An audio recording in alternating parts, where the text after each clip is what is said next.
ልስጥ እንዴት ነው ሞዴሬተር ምሰጥ? አቡናት ፋሎ ላርገ መጀመሪያ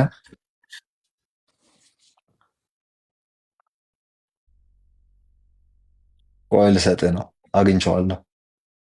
እሺ ኦኬ፣ ይሄው ሁሉንም ሞዴሬተር ሰጥቻለሁ። እሺ በጣም ጥሩ። ዱት ሲ ኦኬ አሁን ጎን ለጎን አድርገን እስቲ። እሺ ቆይ አንድ ጊዜ አሁን ድምጽ በጣም ጥሩ ነው። ሌሎቻችሁ ፕሊስ ታፕታፕ አድርጉልንና ትንሽ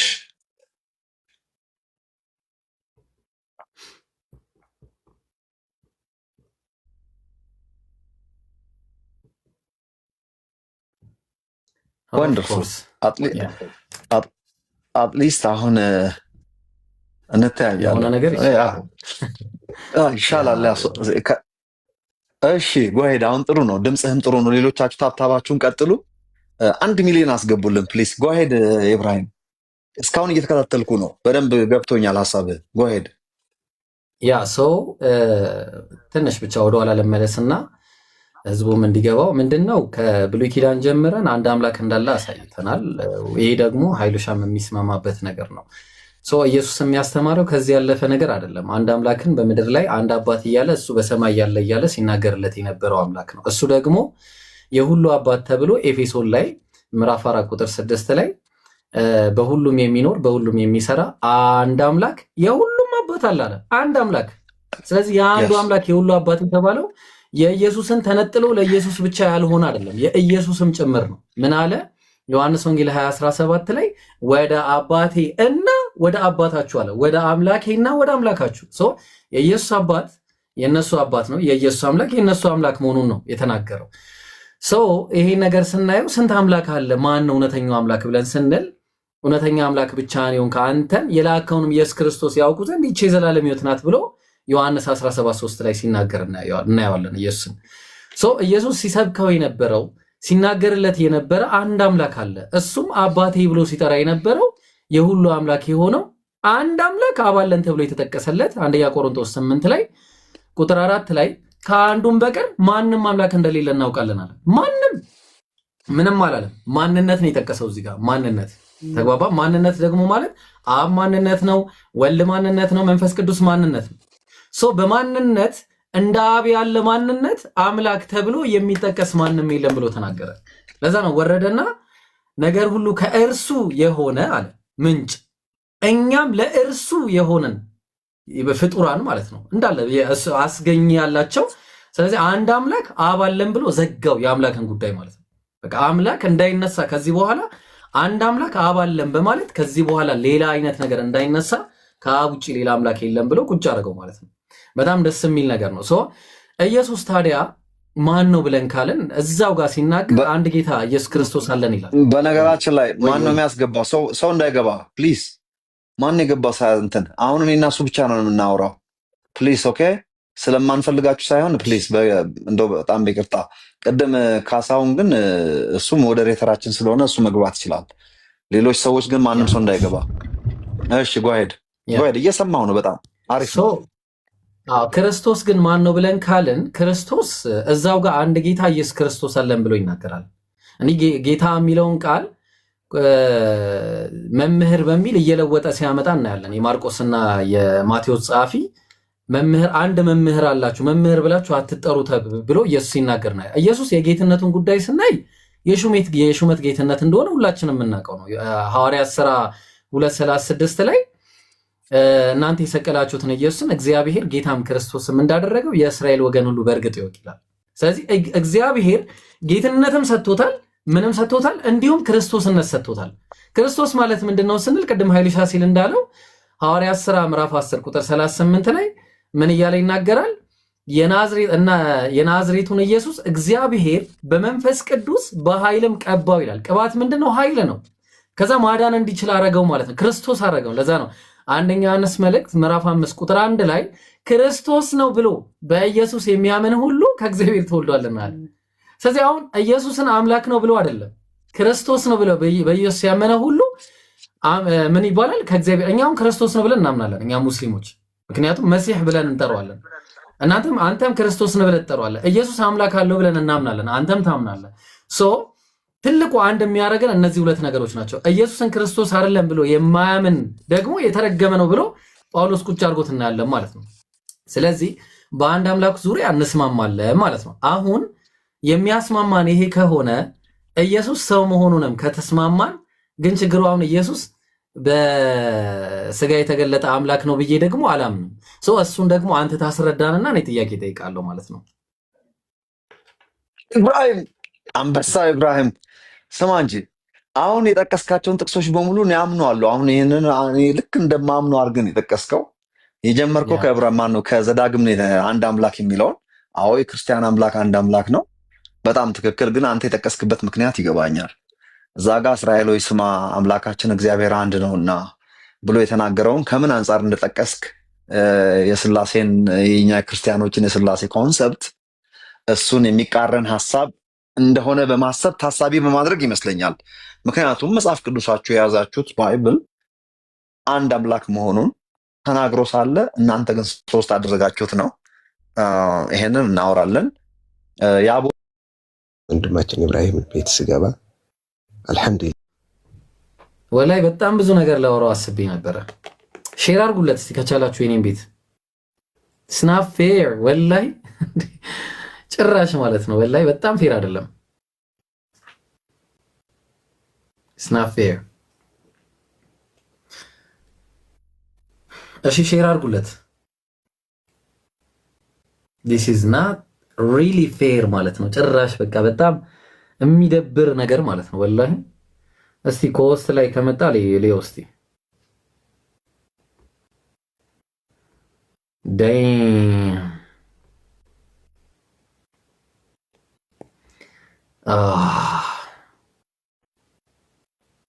ሼር አድርጉለት እስቲ ያ ጀማ በጣም የሚደብር ነገር ማለት ነው ወላሂ ስናፕ ፌር አናደውኛል ወላሂ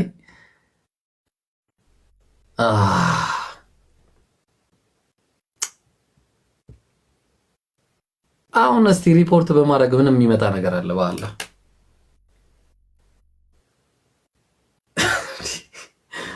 አረ ይደብራል ወላሂ በጣም የሚደብር ነገር ማለት ነው የሚደብር ነገር እጭ ወላ ለኸይር ነው በርግጥ እሺ ለኸይር ነው እሺ አሁን ሼር አድርጉለት ከመጣ እኔ ቤት ይግባ ሼር አድርጉለት ጀማዓው እሺ እንደው ለአላህ ብላችሁ እንደው በአላህ ይዣችኋለሁ እስቲ የለቀኩት ቪዲዮ አለ ቫይራል አውጡልኝ እስቲ እስቲ ቫይራል አውጡልኝ ቪዲዮውን እስቲ እስካሁን 4000 እንደው ገብቷል አይ ኑ በቃ አሁንማ ኑ ና በሉት ኃይሉማ አሁን ቤት 1400 ሰው ቤት ከፍቶ እየጠበቀህ ነው ና በሉት እንዴ ይደብራል ና በሉት ስፔሻል ገስት አደርጋለሁ በሉት ኑ ጥሩልኝ አንድ ጊዜ ኢብራሂም እየጠበቀህ ነው እንዴ ቤቱን እኮ በጣም የሚገርም ነው ሄደን 2000 ሰው ቁጭ ብሎ እያወራን እኔና ኃይሉ ቤቱን ዘጉበት በጣም ያሳዝናል ወላሂ it's not fair ክርስቲያኖች እንደዚህ አይነት ነገር አግባብ አይደለም ወላሂ it's not fair it's not really fair ወላሂ በጣም የሚደብር ነገር እና ኡስታዝ ሰላም አለይኩም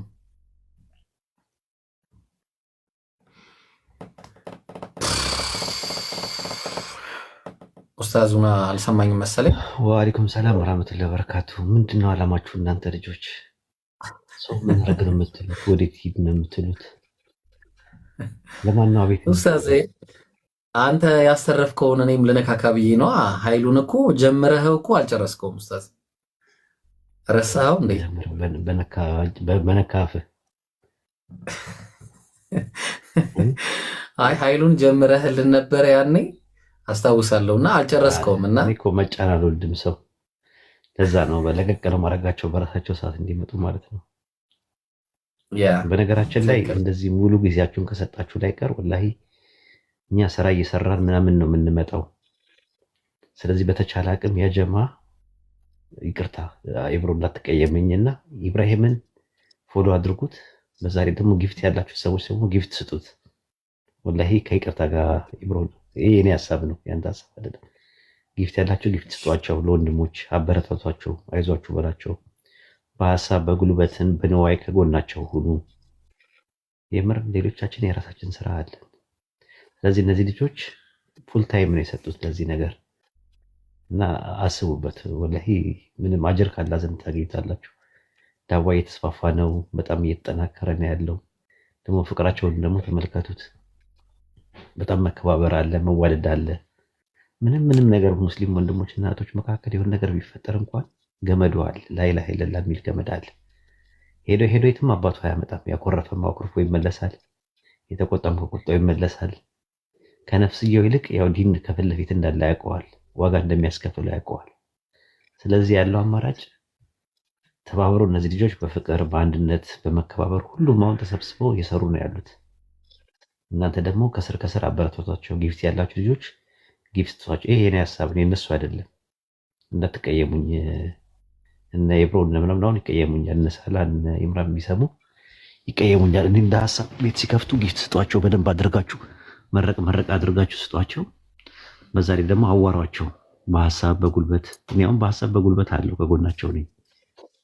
ሌሎቻችሁ ደግሞ በነዋይም የሚያስፈልጋቸው ለምሳሌ የዓመት እንትን ካስፈለገ ምንድነው ኔትወርክ ምንድን የሚባለው ዳታ መሙላት ካስፈለገ የዓመት ሙሉና ስጧቸው።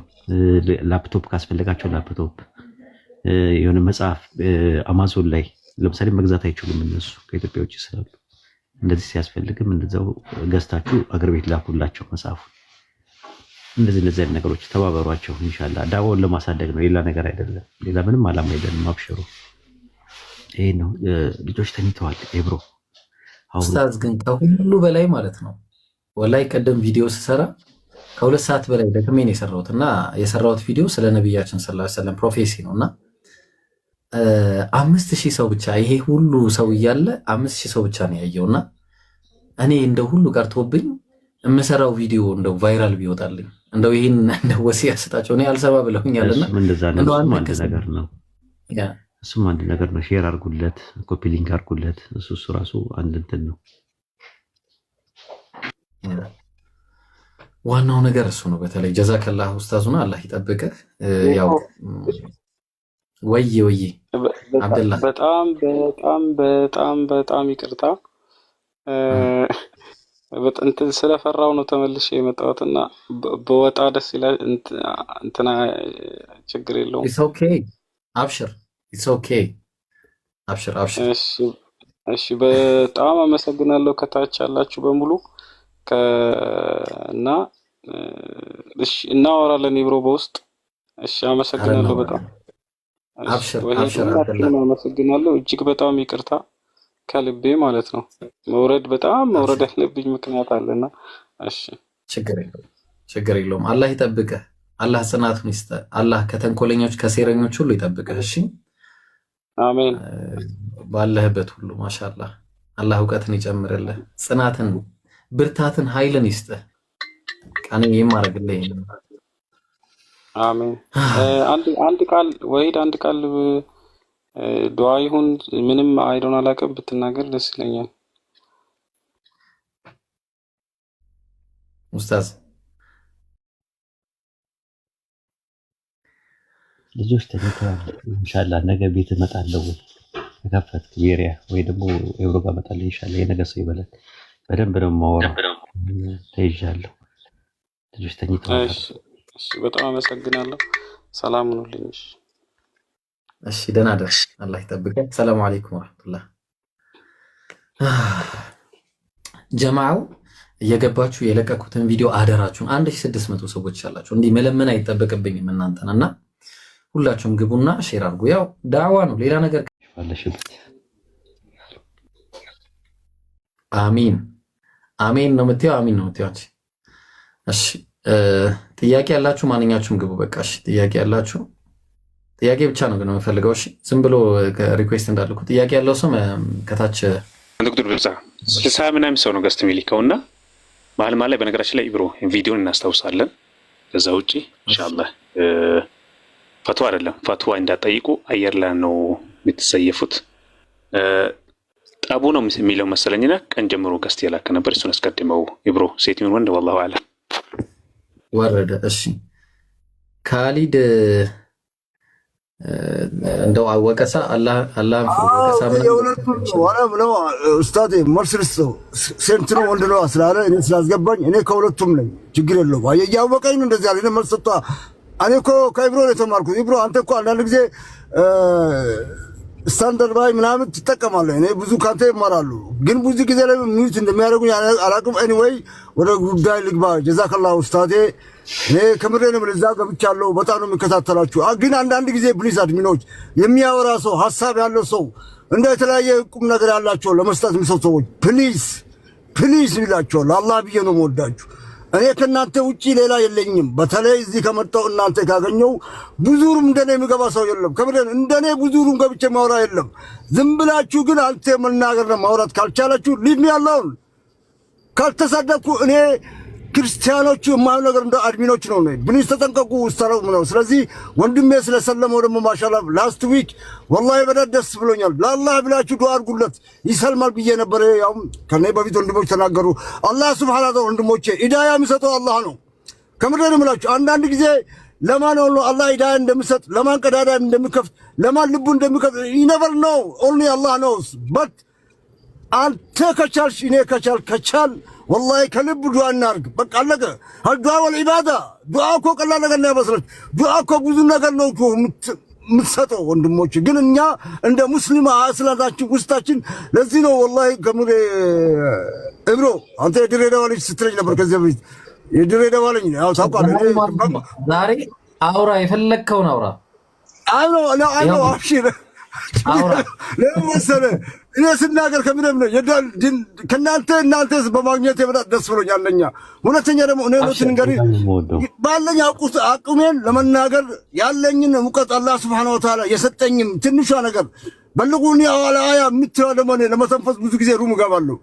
አንዳንድ ጊዜ ጅዋጅ የሚገቡ ሰዎች ደግሞ ደዋ ያርኩ ወጣሉ። በጣም ግን ሙቀት የለኝም። ኤቪደንስ ካሉን ግን ቶሎብዬ እናንተ ጋር ሌሎች ሰዎች ነው ማድረሳችሁ። ለምን ፍራት የለኝም ለማውራት ሐሳብ ለመስጠት ወንድሞችን ለማስመሰገን በተለይ አድሚኖች ኡስታዶች ሁሉም በተለይ ኡስታድ ወሂድም በጣም ወደው ወንድሜም ከዚህ በፊት እንደው ምን ብስል ነበር ኡስታድ ወሂድ ካሰማችሁኝ ወላሂ ወንድሞችና እህቶቼ ፕሊዝ ንጽጽር የምታደርጉት ኡስታዶች ፕሊዝ ተነጋገሩ በስተጀርባ። አንዳንድ ጊዜ የሆነ ሩም አንድ ላይ ተሰባሰቡ። አንዳንድ ነገር የሆነ ነገር አድርጉ ብዬ ነበር ሐሳብ ያው የመጣ ነው። ማሻአላ ደስ ብሎኛል። አይ አንዳንድ ጊዜ አንድ ላይ ተሰባሰባችሁ ስትመጡ በጣም ደስ ይላል። ለምን እናኮራለን? አሁን ለምሳሌ 1300 አለ። ኢብሮ ሲወጣ ማን ይወጣል? ማዘጋጀት አለብህ። እኔ ሲወጣ ሌላ ማን ነው የሚከፍተው? እንደዛ ማሰብ ብዙ ጊዜ ተያወራ ነበር። ኖ ዋልስት ሚ ዋት እኔ ስለሙጫው እንደ እብድ ይመስላችኋል? እብድ አይደለም ወንድሜ። እብድ ከውስጡ ጥሩ ነገር አለ። በደማርካ አዳምጡት። ሙጫው የምናገረው ከልቡ ነው። ለአላህና ለነብያችን ሰለላሁ ዐለይሂ ወሰለም ፍቅርና ውዴታ ስላለው ብቻ ነው እንዲታቁልኝና ወንድሜን ቅድም የሰለመው በጣም ደስ አለኝ። ሳይሰልም ግን አላዳመጥኩ። ሲሰማ ግን በጣም ደስ ብሎኛል። ላስት ዊክ ሲናገር እንዳው የሪያን ወንድም መሰለኝ አይደል? የሪያን ወንድም ነው እንዴ? ኖ እሱ አይደለም ነው ያው የረያም ጓደኛ ማሻአላ እዛው ትክስ ያደረገ ማሻአላ። አንዳንድ ጊዜ እንዳው ነብያችን ሰለላሁ ዐለይሂ ወሰለም ከማጋር ነው ዱዓ ጥሩ እንደምታገኙ ከማጋር ነው አጅን አላህ አልነገረን። ነብያችን አልነገሩን ነገሮች አላህ የሚያውቀው ብቻ ነው። የኔ ዱዓ ሊሆን ይችላል ይነበር ነው የእምራን ይሁን አላቆም የስተወይ ይሁን አላቆም በማድረጋችን ብቻ ወላሂ አንድ ሰው ጥሩ ነገር ያገኛል። እኔ በኔ በኩል ግን 100% ዱዓ ሲያረኩት በዛ ሰዓት ሰውየው እንደው ሰለመ ለማለት ይችላሉ። ቢካዝ የራሴ ነዋ ካለ ካልመሸርኬ አላህ Subhanahu Wa Ta'ala እያንዳንዳችሁ እንደዛ ማለት ትችላላችሁ። ስለዚህ ወላሂ አላህ Subhanahu Wa Ta'ala ወንድሜ በተቻለ ቅድም አንድ ነገር ስናገር ነበር። በጣም ይገርማችሁ ልክ ሲሰለም እኮ ብዙ ነገር እስኮ ተክስቲና ቴሌፎን እየተደወለልብኝ አለ እና ወንድሞችና እህቶቼ ደግሞ ብዙ ነገር ነገሩት። እኛ ዲናችን አንድ ወደ ከጨለማ ወደ ብርሃን ሲመጣ ምን አለ ደስተኛ ይላል። እንደናው ለኮ ወለስ ምስቴና ሰርግ እንኳን ሲገባ እኮ እንደዚህ አልደሰተ። በጣም ይገርማችሁ እናቴ ከመቃብር ወጣች ብሎ እኮ እንደሰተ። በጣም ይገርማችሁ ግን አንድ ሰው ሰለበስም ምን አለ እናለቅሳለን፣ እንደሰታለን። ቢኮዝ ሰውየው ከአዛብ ያወጣን ነው እኮ ከጨለማ ወደ ብርሃን ሲገባ ወደ አላህ ሲጠጋ ምን አለ ደስ ይለናል። ሁላችን ከልብ እንደሰት እንዋረድ እንፋቀር። እቺን ለማለት ፈልጌ ነው። ከተቻለ ወጣል ፕሊዝ ወንድሞች ናይቶቼ በተለይ አሰል ሙስሊም በተቻለ መጠን ሙስሊሞች ክርስቲያን ሲመጡ ሌላ እንደ እብሮም ሌሎቻችሁ እንግዳ ሲመጡ ፕሊስ መጥፎ ቴክስት አትጻፉ፣ መጥፎ ቴክስት አትጻፉ አደራችሁ። እኛ ተምሳሌት እንሁን፣ ተምሳሌታችን እናሳያቸው። እችን ነው የምላችሁ።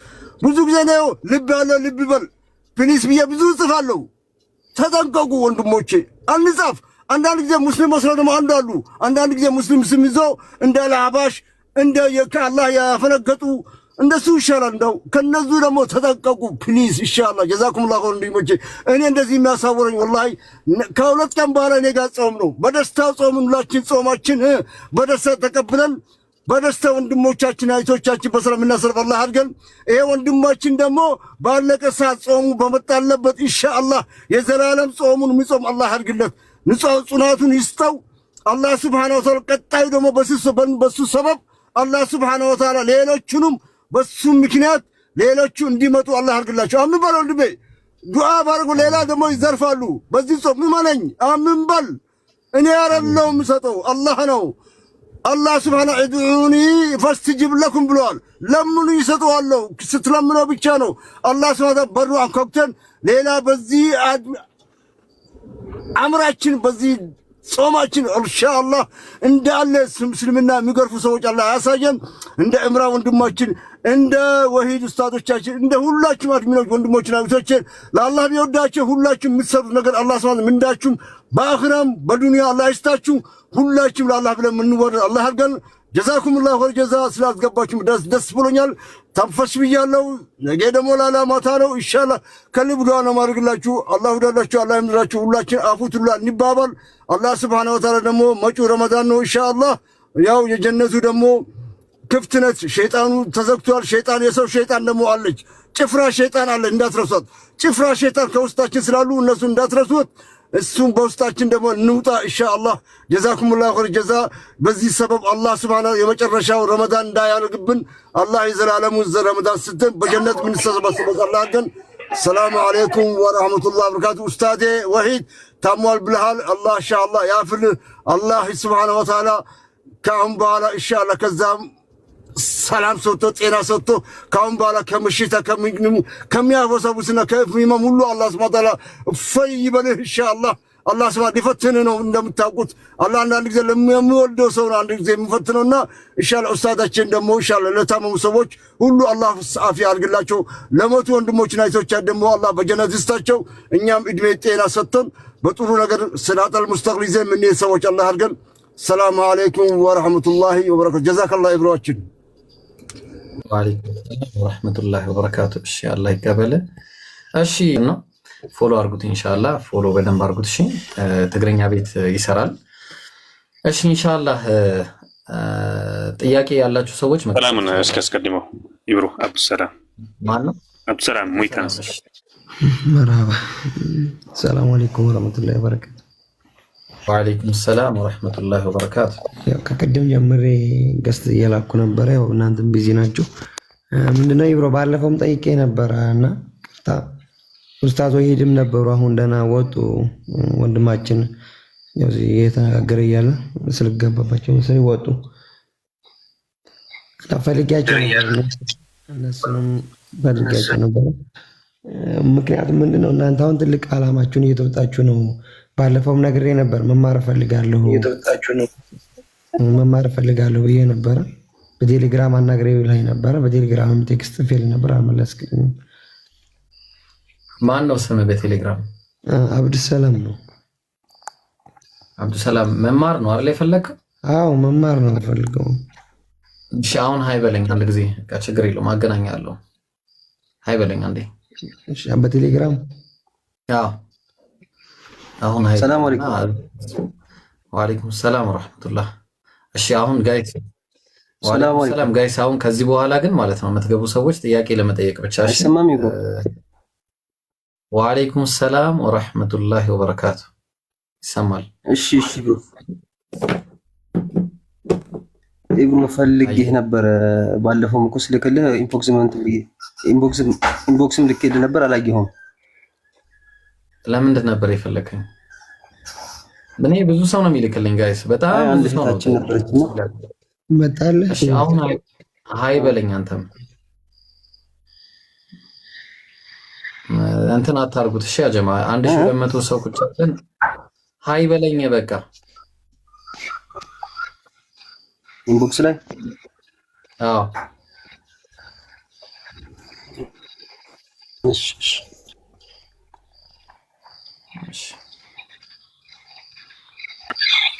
ሰላም አለይኩም ወራህመቱላሂ ወበረካቱ። ኢብሮ ወአለይኩም ሰላም ወራህመቱላህ። ሰላም ነው። ሪኩዌስት አልቀበልም አለኝ ኢብሮ። እንዴት ላርግ ታዲያ? እኔ ምን ላርግ ኢብሮ?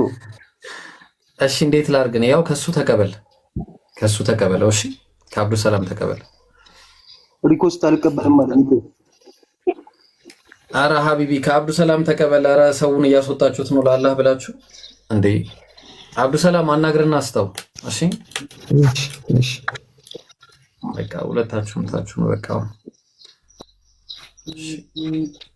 እሺ ኢብሮ እሺ ማን ነበረ ጥያቄ ያላችሁ? ቀጥሉ። ጥያቄ ነበረኝ። በእኛ በቁርአናችን ላይ የክርስቲያኖችን መጽሐፍ ተቀበሉ ይላል። ስለዚህ እስኪ አስረዳኝ። አይልም። አይ ተቀበሉ የሚል ነገር የለም። ነብዩ ሰለላሁ ዐለይሂ ወሰለምን አላህ አላቸው ከአንተ በፊት ወንዶችን እንጂ መልእክተኛ አድርጌ አላኩም አላቸው አላህ ለነብዩ ሰለላሁ ዐለይሂ ወሰለም። ይህንን ደግሞ ጉዳይ አስመልክቶ ማታቁ ከሆነ ሌሎችንም ጠይቁ ነው። ተግባባን? ከዚህ በፊት ሲላኩ የነበሩት ሰዎች ናቸው እንጂ መላእክት አይደሉም። ለነቢያት ሲላኩ የነበሩት ማን ነው? ነብዩ ነው ሲላኩ የነበሩት። ይህንን አስመልክቶ ነው እንጂ አህለል ኪታቦችን ሂዱና ጠይቋቸው እነሱ ነው ትክክለኛ ሃይማኖት ምናምን የሚል ነገር የለም። እንደዛ ነው ነገሩ። እዛ ነው። አይዋ መርሐባ። ደግሞ አንድ ጥያቄ አለኝ። ጠይቅ። ክርስቲያን ገብቷል አረፋ። ምናልባት ካልቾከል ከማለት ነው ክርስቲያን ኢብሮ ይጨርስ። እሺ ችግር የለም። ችግር የለም። እሺ ጨርስ። አንዴ ቶሎ በል። ችግር የለም። ያኛው ራሱ ተጠብቀዋል። ኧረ ችግር የለውም። ጠይቅ። ከሱ ጋር አናቆምማ። አንተ ጠይቅ። እሺ ዙሁርና አሱር ድምጽ ከፍ አርግተን የማንፈልገው ስንሰግድ ይሄንን ትሄድና ወይ ሁሱ ቤት ትሄዳለህ፣ አለዛ ደግሞ ሰፈር መስጂድ የለም። እናንተ ሰፈር መስጂድ አለ አይደለ? ሰፈራችሁ ሀቢቢ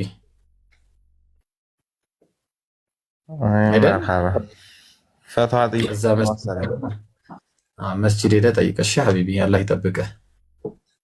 ኸይር። ሰላም አለይኩም። እሺ ቀጥሉ። ሌሎቻችሁ ክርስቲያን የገባው የት አለ? ማን ነው ክርስቲያን? የት አለ? ሊውል አለ። ሉሌ እንዴት አመሻችሁ? ሰላም ነው? እንዴት ነህ? ሰላም ነህ ወይ? ደህና ነህ ወይ? አለ እግዚአብሔር ይመስገን። ነበርና ምናልባት አንተ ጋር ገብቼ ድጋሜ ልጠይቅ ብዬ ነው። ቁርአን ላይ ያለ እሺ ጠይቅሽ ይሰማል? አዎ። ኧረ ይሄን ቪዲዮ ግቡና ታብታብ አድርጉልኝ። ኧረ ግቡና እንዴ ምን ሆናችሁ ነው? ቆያ ጀማ። እሺ ቀጥል። ቁርአን ላይ የተለያዩ ጥቅሶች ላይ የአላህ ቃል እንደማይለወጥ እንደማይበረዝ የሚናገሩ ጥቅሶች አሉ። በተመሳሳይ ደግሞ ቁርአን ላይም ከቁርአን በፊት የነበሩትን ወንጌልና ቶራ አላህ እንዳወረደው የሚናገሩ ጥቅሶች አሉና ሁለቱ እንዴት ይስማማሉ? ማለት የአላህ ቃል የማይቀየር የማይበረዝ ከሆነ እንዴትስ የበፊቶቹ ወንጌሎች እና ቶራ እንዴት ሊበረስ ይቻላል የሚለው ነበር። ያ በትክክል አላህ ቁርአን ላይ ምን ይላል? ላ ተብዲለ ለማን ነው? ላ ተብዲለ ለከሊማ ለአላህ ቃል ቃሉ ተዛላለኝም ለአላህ ቃል ልዋጭ የለውም ነው። ልዋጭ የለውም ማለት ምን ማለት ነው ብለን ካልን ለምሳሌ ነብዩ መሐመድ አለይሂ ሰላቱ ሰላም እንደሚመጡ አላህ ቁርአን ላይ ያኔ ኢየሱስ ተናግሯል ብሎ ተናግሮ ነበር። ምን ብሎ? ያቲ ሚን ባዕድ ኢስሙሁ አሕመድ፣ ከኔ በኋላ በሚመጣ ነብይ አበስራችኋለሁ ብሎ ተናገረ። ተግባባን? ምንድነው ያ ነብይ? ነብያችን ሙሐመድ አለይሂ ሰላም ስሙ አሕመድ የተባለ ተብሎ ተቀምጦ ነበረ በመጽሐፋቸው ላይ። ይሄ ቃል አልተቀየረም። ገብቷል። አላህ ቃሉን ፈጸመ ማለት ነው። ለአላህ ቃል ልዋጭ የለውም ሲባል ይሄ ነው። ይሄንን መጽሐፍማ ይሄ ከሆነ ችግሩ ይሄ ቁርአን ሊቃጠል ይችላል፣ ሰዎች ሊያቃጠሉት ይችላሉ። ይሄንን ቁርአን ሰው ሊከድንበት ይችላል፣ አፈር ብዙ ነገር ሊያደርገው ይችላል። ግን የአላህ ቃል ልዋጭ የለውም ሲባል ያ አላህ የተናገረው ንግግር መቼም ቢሆን አይለወጥም ማለት ነው። ግልጽ ነው። መቼም ልዋጭ የለውም። በዛ ላይ ደግሞ ስለመበረዙ አስመልክቶ ከሆነ መበረዙን የሚባለው ነገር አደራ የሰጣቸው ለነሱ ነው። ይሄ በዚህ ነው የሚፈታው። እሺ ይሄንን ጨርሰናል። መበረዙ የሚባል ከሆነ ጥያቄ የመበረዙ ጉዳይ አላህ Subhanahu Wa Ta'ala በሱረቱል ማኢዳ ምዕራፍ 5 ቁጥር 44 ላይ ለነዛ ለመጻፍቱ ሰዎች ምን በሰጠናቸው ጊዜ ላይ አደራ በሰጠናቸው ጊዜ ይላል ጠብቁ የአላህን ቃል ቢመስተህፊዙ የአላህንም ቃል እንዲጠብቁ በተደረጉ ጊዜ ይላል።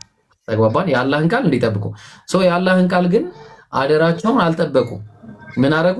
በሉት። ለምንድን ነው አላህ አደራ ለራሱ ያልገባው ብለን ስንል ከነብይ በኋላ ነብይ ይተካል። ግልጽ ነው። አንድ ነብይ ሲያልፍ ሌላ ነብይን ይተካል።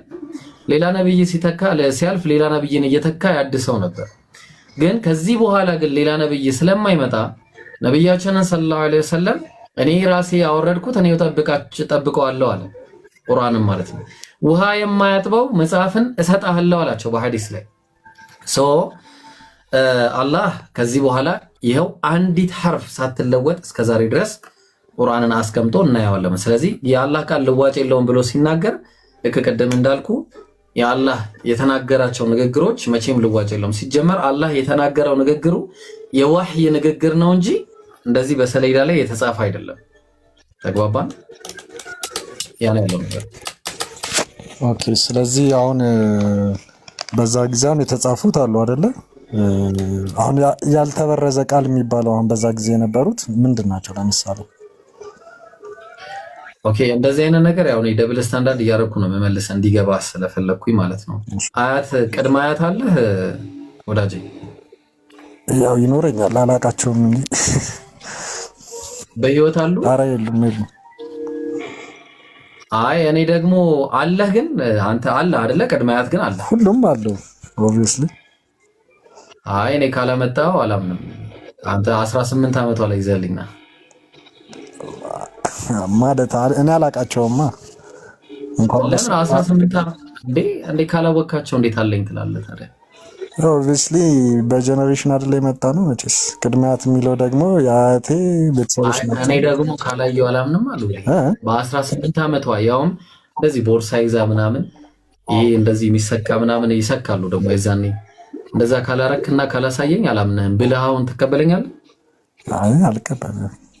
ያ እኔ አሁን ቁርአን እኮ ያ ባይብል ምናምን ተበርዟል እያልኩ ነው። ተበርዟል መጽሐፉ። ስለዚህ የተበረዘውን መጽሐፍ የተቀበረውን ሰዎች ለራሳቸው ጥቅም ሲሉ የበረዙትን መጽሐፍ ይዘህና እያልከኝ ነው። አምጣ ካልከኝ ደግሞ የጠፋ ነገር እንዴት አድርጌ ነው ማመጣለህ? አንተ ቅድመ አያትህን ይዘና እኔ ደግሞ መጽሐፉን ይዤ እመጣለሁ። እኩል ለእኩል እንሆናለን። እንዴት ትላለህ? ያስማማናል? አሁን ባወራኸው አውድክ መሰረት ከሆነ ልክ ነህ፣ አንተ ልክ ነህ። ግን ያው የፈጣሪ ቃል እስከሆነ ድረስ እሺ በቃ ለምን እንደዛ እናደርገዋለን? ምን አስቸገረን? ባይብል የፈጣሪ ቃል ነው። ምን አጨናነቀን? እሺ ኦሪጂናል ማኑስክሪፕት አለው? ኢየሱስ ጊዜ የነበረው መጽሐፍ አለ አሁን ላይ?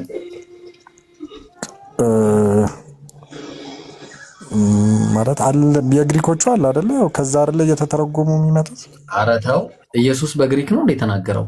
ኖ አይ የተጻፉት ነው እንጂ ምን ኦሪጂናል ባይብሎች እኮ የተጻፈው የተጻፈው እኮ ከጊዜ በኋላ ነው። ኢየሱስ እኮ አያውቃቸውም እነዚህ መጽሐፍ ታውቃለህ። በኢየሱስ ጊዜ የነበረ በወንጌል እመኑ ብሎ በምኩራቦች ውስጥ ሲሰብከው የነበረው መጽሐፍ አሁን አለ? አንተ አላውቅም። የለም። በሙሉ በስኮላሮች ሙሉ አንድ እንኳን እንደዚህ እንዳለ በስኮላሮች ስምምነት አንድም መጽሐፍ የለም። ያለው ምንድነው? የኮፒ ነው ያለው። ስንተኛ ኮፒ እንደሆነም አይታወቅም። እንደውም ፕሮፌሰር ባርቴርማን ምን ብሎ ነው ያስቀመጠው? ኮፒ ማች ሌተር ኮፒስ ብሎ ነው ያስቀመጠው። ላሳይ እችላለሁ መጽሐፉ ከፍቼ። ሶ መጽሐፉ የለም። እሺ የእግዚአብሔር ቃል ይለወጣል? ሎሌ አይለወጥም። ካልተለወጠ ኦሪጂናሉን አሳይኝሽ። ያኛውን ያው ቃሉ ያው የእግዚአብሔር ቃል ሲባል ያው ላስተምረው የፈለገው ትርጉሙ አንድምታው ይመስለኛል አይደለም እንጂ ስፔሲፊክ ቃላቶቹ ለማለት አይመስለኝም። በባይብል ኬስ ሲመጣ ማለት ነው። ኢየሱስ ሲያስተምር የነበረው ቆይ አንድ ነገር እንደው ላስታውስ። ምን አለፋ አንተስ ለምሳሌ አንዴ ላስታውስ። በጣም የሚገራርሙ ንግግሮችን ኢየሱስ ተናግሯል እና ተናገረ ተብሎ አሁን ላይ የተቀመጡት አይደሉም። እኛ የምናውቃቸውን ለምሳሌ ተመልከት ምን እንደሚል የዮሐንስ ወንጌል ምዕራፍ 12 ቁጥር 49 ላይ እኔ ከራሴ አልተናገርኩም፣ ነገር ግን የላከኝ እሱ የምለውን የምናገረውን ትእዛዝ ሰጠኝ አለ። ልብ አድርግ። ማን የሰጠው? እግዚአብሔር ነው የሰጠው። የምለውን የምናገረውን ትእዛዝ ዮሐንስ ወንጌል 17:8 ላይ የሰጠኝን ቃል ሰጥቻቸዋለሁና አለ። ዮሐንስ 17:14 ላይ እኔ ቃልህን ሰጥቻቸዋለሁና ይላል። ተግባባል? እንደዚህ እያለ ከአምላክ የሰማሁትን እውነት እያለ ይናገራል። አሁን ጥያቄው ኢየሱስ ሉቃስ ወንጌል ምዕራፍ 4 ላይ የነቢዩንም የኢሳያስን መጽሐፍ በሰጡት ጊዜ ይላል መጽሐፉንም ከፈተና ተርትሮ የጌታ መንፈስ በእኔ ላይ ነው፣ ለድሆች ወንጌልን እሰብክ ዘንድ ብሎ የተናገረለት። በተመሳሳይ ሉቃስ 43 ላይ የእግዚአብሔር መንግስት ወንጌልን እየሰበከ ይላል። እየሰበከ በገሊላ ምኩራቦች ይሰብክ ነበር አለ። እኔ ጥያቄ እነዚህ በገሊላ ምኩራቦች ውስጥ ሲሰብከው የነበረ ወንጌል አለ ወይ ነው? አንዱም የለም። ወላሂ አንዱም ጥቅስ የለም እኮ ነው ብለን አንዱም ኢየሱስ የተናገረው ምኩራቦች ውስጥ ያስተማረው አንድ ትምህርት የለም። አንድም ትምህርት እዚህ አሁን አራቱ ላይ የምናውቀው እኛ አራቱ የለም። ለምንድን ነው የሌለው ከተባለ የተጻፉት ምንድነው ያስተማራቸው? እነዛ የምትላቸው አንድ ትምህርት የለም። አይ እኮ ከሌለ የለም ካልከኝ ኦልሬዲ የምታውቀውን ነገር ነው የለም ልትለኝ የምትችለው አይደለ? ምንድነው ብሎ አስተማራቸው እኮ አንተ ሰጠኛለህ። አሲስተኝ ምኩራቦች ውስጥ የሰበከውን እስቲ አንድ ስብከት ስጠይስ። እኔ አላቅም ብዙም አላቅም፣ ግን አሁን አንተ ለምን መሰለህ የለም ብዬ የምልህ ለምን መሰለህ? አንዴ አዳምጠኝ። እሺ ብታዳምጠኝ ጥሩ ነገር ታገኛለህ። እነዚህ ወንጌሎች የተጻፉት ከጊዜ በኋላ ነው። ለምን ለምሳሌ የሉቃስ ወንጌል መቼ እንደተጻፈ የዮሐንስ ወንጌል እነዚህን ሁሉ ቆይ አንዴ ልንገርህ። ከራሴ ከምናገር መጽሐፎቹን አውጥቼ ልንገርህ። ለምሳሌ እንትን ላይ የሉቃስ ወንጌል የማርቆስ ወንጌል መጀመሪያ የተጻፈ መጽሐፍ ነው የሚባለው። ከ68 እስከ 73 ኤዲ ነው የተጻፈው። ከ68 እስከ 73 ኤዲ ላሳይ እችላለሁ። ያየው ነው የምነግርህ። የሉቃስ ወንጌል ከ85 ኤዲ በኋላ ነው የተጻፈው። ኢየሱስ ራሱ አልነበረም በዛ ጊዜ ልብ አድርግ። ከዛ ደግሞ የማቴዎስ ወንጌል ከ80 እስከ 90 ኤዲ ባለው ጊዜ ውስጥ ነው የተጻፈው። የዮሐንስ ወንጌል ደግሞ ከ100 እስከ 110 ኤዲ ነው የተጻፈው። ሶ እነዚህ መጽሐፍቶች ምንድነው የዘገቡት ብለን ስንል ሉቃስ ወንጌል ምዕራፍ 3 ቁጥር 23 ላይ ኢየሱስም ወንጌልን መስበክ በጀመረ ጊዜ እድሜው 30 ዓመት ያልሆነው ነበር አለ። ስንት ዓመት? 30 ዓመት። አሁን ጥያቄው ከ30 ዓመት በፊት የነበረውን ዘገባ የዘገቡት ምንድነው ብለን ስንል ራሱ ሉቃስ ይመልስ። ሉቃስ ወንጌል ምዕራፍ 1 ቁጥር 1 ላይ ምን አለ? የከበርክ ቴዎፍሎስ ሆይ አለ። ሲጀመር ለቴዎፍሎስ የጻፈው የግል ደብዳቤ። የከበርክ ቴዎፍሎስ ሆይ ከመጀመሪያው በአይን ያዩትና በአይኑ አላየም የቃሉ አገልጋዮች የሆኑት እነማ የለም አልጻፈልንም እንዳስተላለፉልን አለ። እንዳስተላለፉልን ተግባባ። ስለዚህ ማን ናቸው? ማን ከማን ያስተላለፉ? የለም። ብዙዎች ታሪክን በየተራው ለማዘጋጀት ስለሞከሩ አለ። ብዙዎች ምንድነው ያዘጋጁት? ታሪክ ነው ያዘጋጀው እንጂ ወንጌል አይደለም የተዘጋጀው። አየው። እኔም ደግሞ ስለተማርከው ቃል እርግጡን እንድታውቅ ሁሉም ከመጀመሪያ ልጽፍልህ መልካም ሆኖ ታየኛል። በጥንቃቄ አለ። አሁን ማቴዎስ 1:1 ላይ ስትሄድ የዳዊት ልጅ የአብርሃም ልጅ የኢየሱስ ክርስቶስ የትውልድ መጽሐፍ ይላል። ኢየሱስ እውነት ከአምላኩ የሰማው የትውልድ መጽሐፍ ነው? ሪሊ ትውልድ መጽሐፍ ነው አምላክ ያስተማረው? ኖ። ከአምላክ ሲሰማ የነበረው የድህነትን ጉዳይ ነው። ወንጌልን ነበር ሲሰብክ የነበረው። ያ ወንጌል የታለ ነው እኛ ጥያቄያችን። እሱ ወንጌል አይደለም እናንተ እጅ ላይ ያለው። የተጻፉ ብዙ ወንጌሎች ነበሩ። ኢየሱስ ከመጣ በኋላ ከሄደ በኋላ ራሱ የተጻፉ አሸን ወንጌሎች አሉ። ለምሳሌ ልንገር። ለምሳሌ the gospel of ኢቦናይት የሚባል gospel of ናዝራይንስ፣ gospel of ፊሊፕ፣ gospel of truth፣ the gospel of the savior፣ gospel of ቶማስ፣ gospel of ፒተር፣ the gospel of Thomas, the gospel of Mary Magdalene, the gospel of Judas እነዚህ ሁሉ 40 ምናምን በላይ የሆኑ ወንጌሎች ነበሩ። እነዚህ ሁሉ ግን የሚያወሩት ሁሉም አራቱንም ወንጌል ጨምሮ የኢየሱስን የህይወት ታሪክ እንጂ መጀመሪያ ኢየሱስ ከአምላኩ የሰማውን ወንጌል አይደለም አላወሩም። እነዚህ ሁሉ ለምን የለም ወንጌሎቹ የሉም። ያ ወንጌል ኢየሱስ በወንጌልም እመኑ እያለ ሲሰብክበት የነበረው ወንጌል ምኩራቦች ውስጥ ያስተማረው ወንጌል የለም። ካለ ማስረጃ አስተን ታዲያ አሁንም እኛን የሚያስተምሩን ታዲያ ምንድነው? ወንጌል ካልሆነ ወላሂ ይሄ ወንጌል አይደል፣ ይሄ የህይወት ታሪክ ነው እንዴ? ቆይ ከፍቼ በትምህርት አሁን በቤተክርስቲያን የሚሰጡ ትምህርቶች አሉ አይደለ? ወንጌሎች ጥቅሶችን እያጣቀሱ የሚያስተምሩት ትምህርቶች ያ ምንድነው ታዲያ? ምንድነው ልትሉት? የነ ማቴዎስ ወንጌል ተብሎ በኢየሱስ ስም የተጻፉ ወንጌሎች ናቸው እንጂ የኢየሱስ ወንጌል አይደለም። ለምሳሌ ላሳይ በኢየሱስ ስም የተጻፉ ወንጌሎች እንጂ የኢየሱስ ወንጌል አይደለም። አንድ ጊዜ ላሳይ፣ ቆይ መረጃ ላሳይ ከፍቼ። እሺ አንድ አይነት ቃል መሰለኝ አሁን ያልከው። ኖ አይደለም። በኢየሱስ ስም የተጻፉ ወንጌሎች ማለት ያው እሱ ያስተማራቸውን ማለት አይደለም። ኖ በኢየሱስ ስም ተባለ እንጂ የኢየሱስ ወንጌል አይደለም። እሺ ለምሳሌ የዳዊት ልጅ የአብርሃም ልጅ የኢየሱስ ክርስቶስ ወንጌል ነው የሚለው ምንድነው የሚለው? ይሄ ነገር እስቲ አንብብልኝ። የትውልድ መጽሐፍ ይላል፣ ግን ወረድ ስትል ደግሞ ያው የዘር ሐረጉን ነው የሚያሳየው አይደለ? እና ታዲያ ይሄንን ነው አምላኩ የነገረው? የአብርሃም ይስሐቅን ወለደ፣ ይስሐቅ ያዕቆብን ወለደ እያለ ነው አምላኩ የነገረው ለኢየሱስ?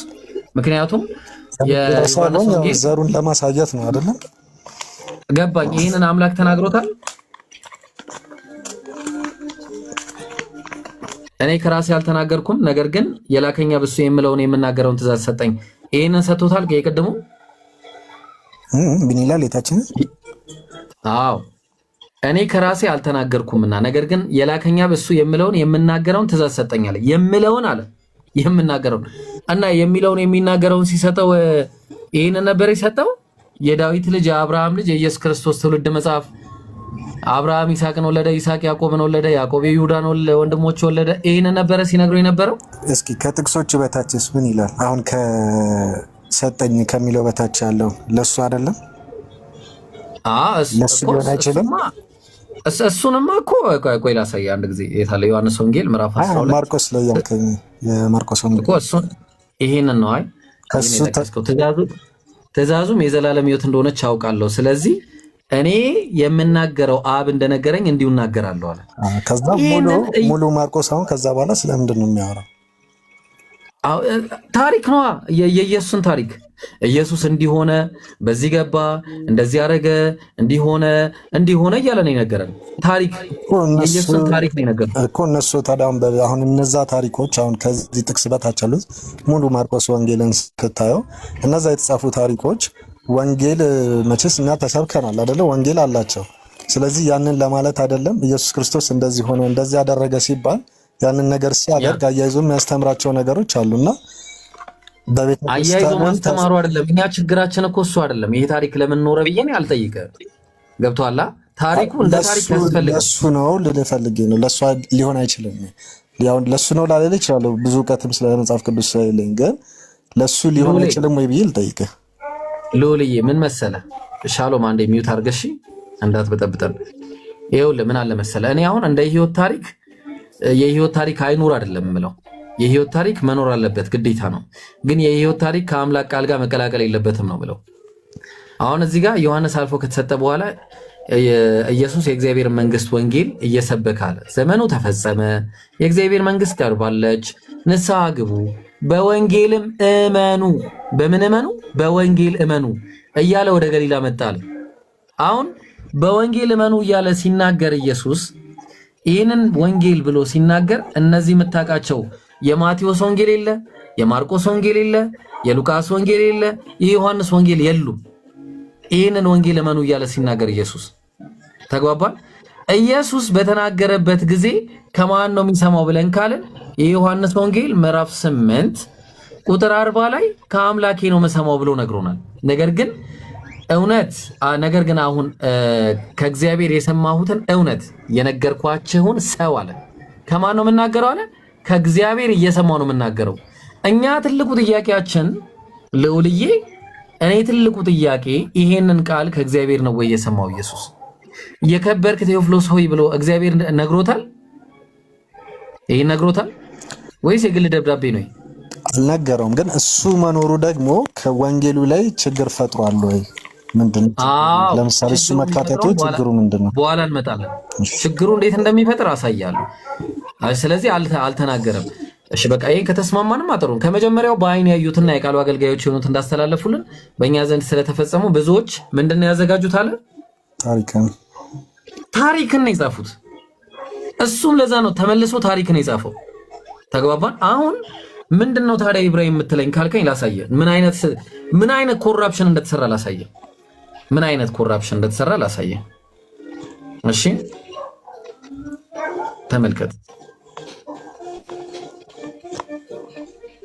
አሁን እነዚህ ላይ እናያለን ማለት ነው።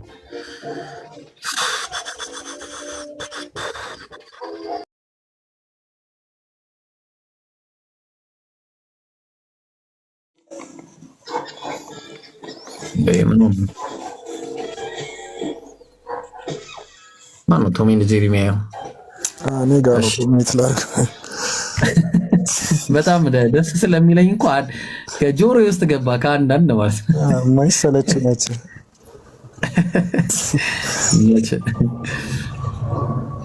እሺ በደንብ አዳምጠኝ። እንግዲህ ይሄንን ነገር አብረን ነው የምናየው። እንግዲህ ቶም ኤንድ ጄሪ እንዳለ እንትኖች የቴሌግራሜን ብትመለከት ሙሉ በሙሉ በቶም ኤንድ ጄሪ የተሰራ ሜም ነው እንዳለ ማለት ነው።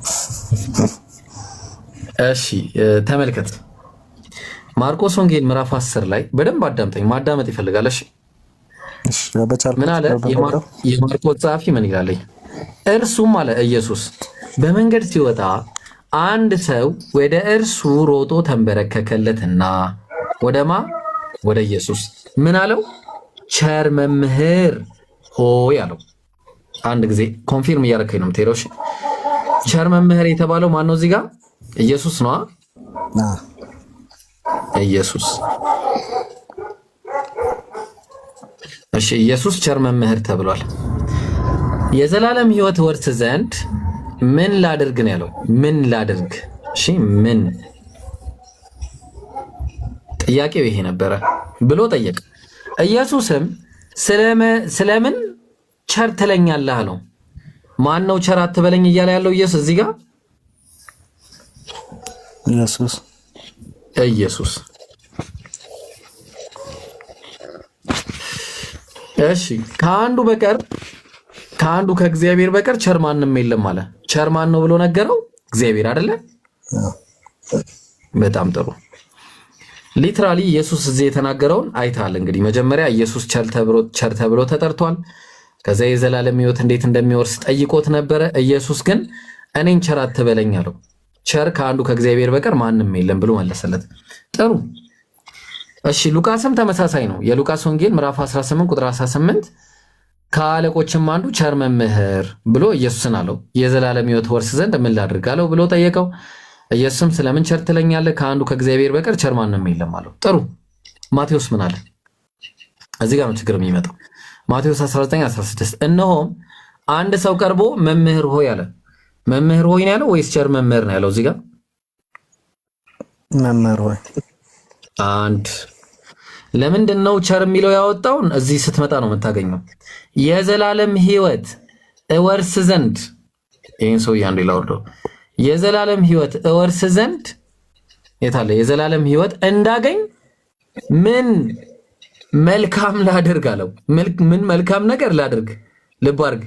እዚህ ጋር ነበረ መልካም የሚለው በእንግሊዝኛው አንድ አይነት ናቸው። ግሪኩም እዚህ ጋር ነበረች እቺ ቃል አወጣትና ኢየሱስን መልካም ማለት የሚለውን አውጥቶት ማንን መልካም አለው?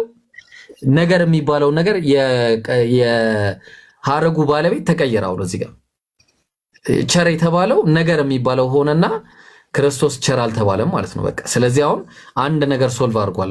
ምን የሚለውን ነገር ኢየሱስ ቸር የሚባለው ነገር አይደለም ብሎ አለፈው። ስለዚህ ኢየሱስም እኔ ቸር አይደለሁም አይልም ከዚህ በኋላ። ስለ መልካም ነገር ለምን ትጠይቀኛለህ ያለው ነገር በሚለው ስለተቀየረ ምን አለው? ወዲያውኑ መልካም የሆነ አንድ ነው አለው። በቃ ከእግዚአብሔር በቀር ቸር ማንም የለም የሚለው ዜሮ ገብቷል። በቃ ከዚህ በኋላ እግዚአብሔር ምናምን የሚባል ነገር የለም። ገብቷላ? ወደ ህይወት መግባት ብትወድ ትእዛዝን ጠብቅ ነው ያለው። አሁን ተመልከት እንዴት ሶሉሽን ሶልቭ እንዴት እንዳደረገኝ። ኢየሱስ ቸር መምህር ተብሎ ብሎታል፣ ኤክስ አድርጎታል፣ አውጥቷል። አምላክ ብቻ ቸር መሆኑ ተነግሯል፣ ኤክስ ወጥቷል። ቸር መምህርነቱን ተቃውሟል፣ ኤክስ ወጥቷል። ስለ መልካም ነገር ተጠይቋል፣ ራይት ሶልቭ ነው በቃ። የአረፍተ ነገሩ ባለቤት ተቀይሯል፣ ራይት። አየው ምን አይነት አሁን ፕሮብሌም ሶልቭ ሆነ። ምክንያቱም ይሄ ቃል ቢሆን ኖሮ ቁም ነገሩ እዚህ ላይ ቢሆን ኖሮ ምን ይሆን ነበረ? ይሄ ቃል ቢሆን ኖሮ ኢየሱስ አምላክ እንዳልሆነ ይናገር ነበር እዚህ ጋር።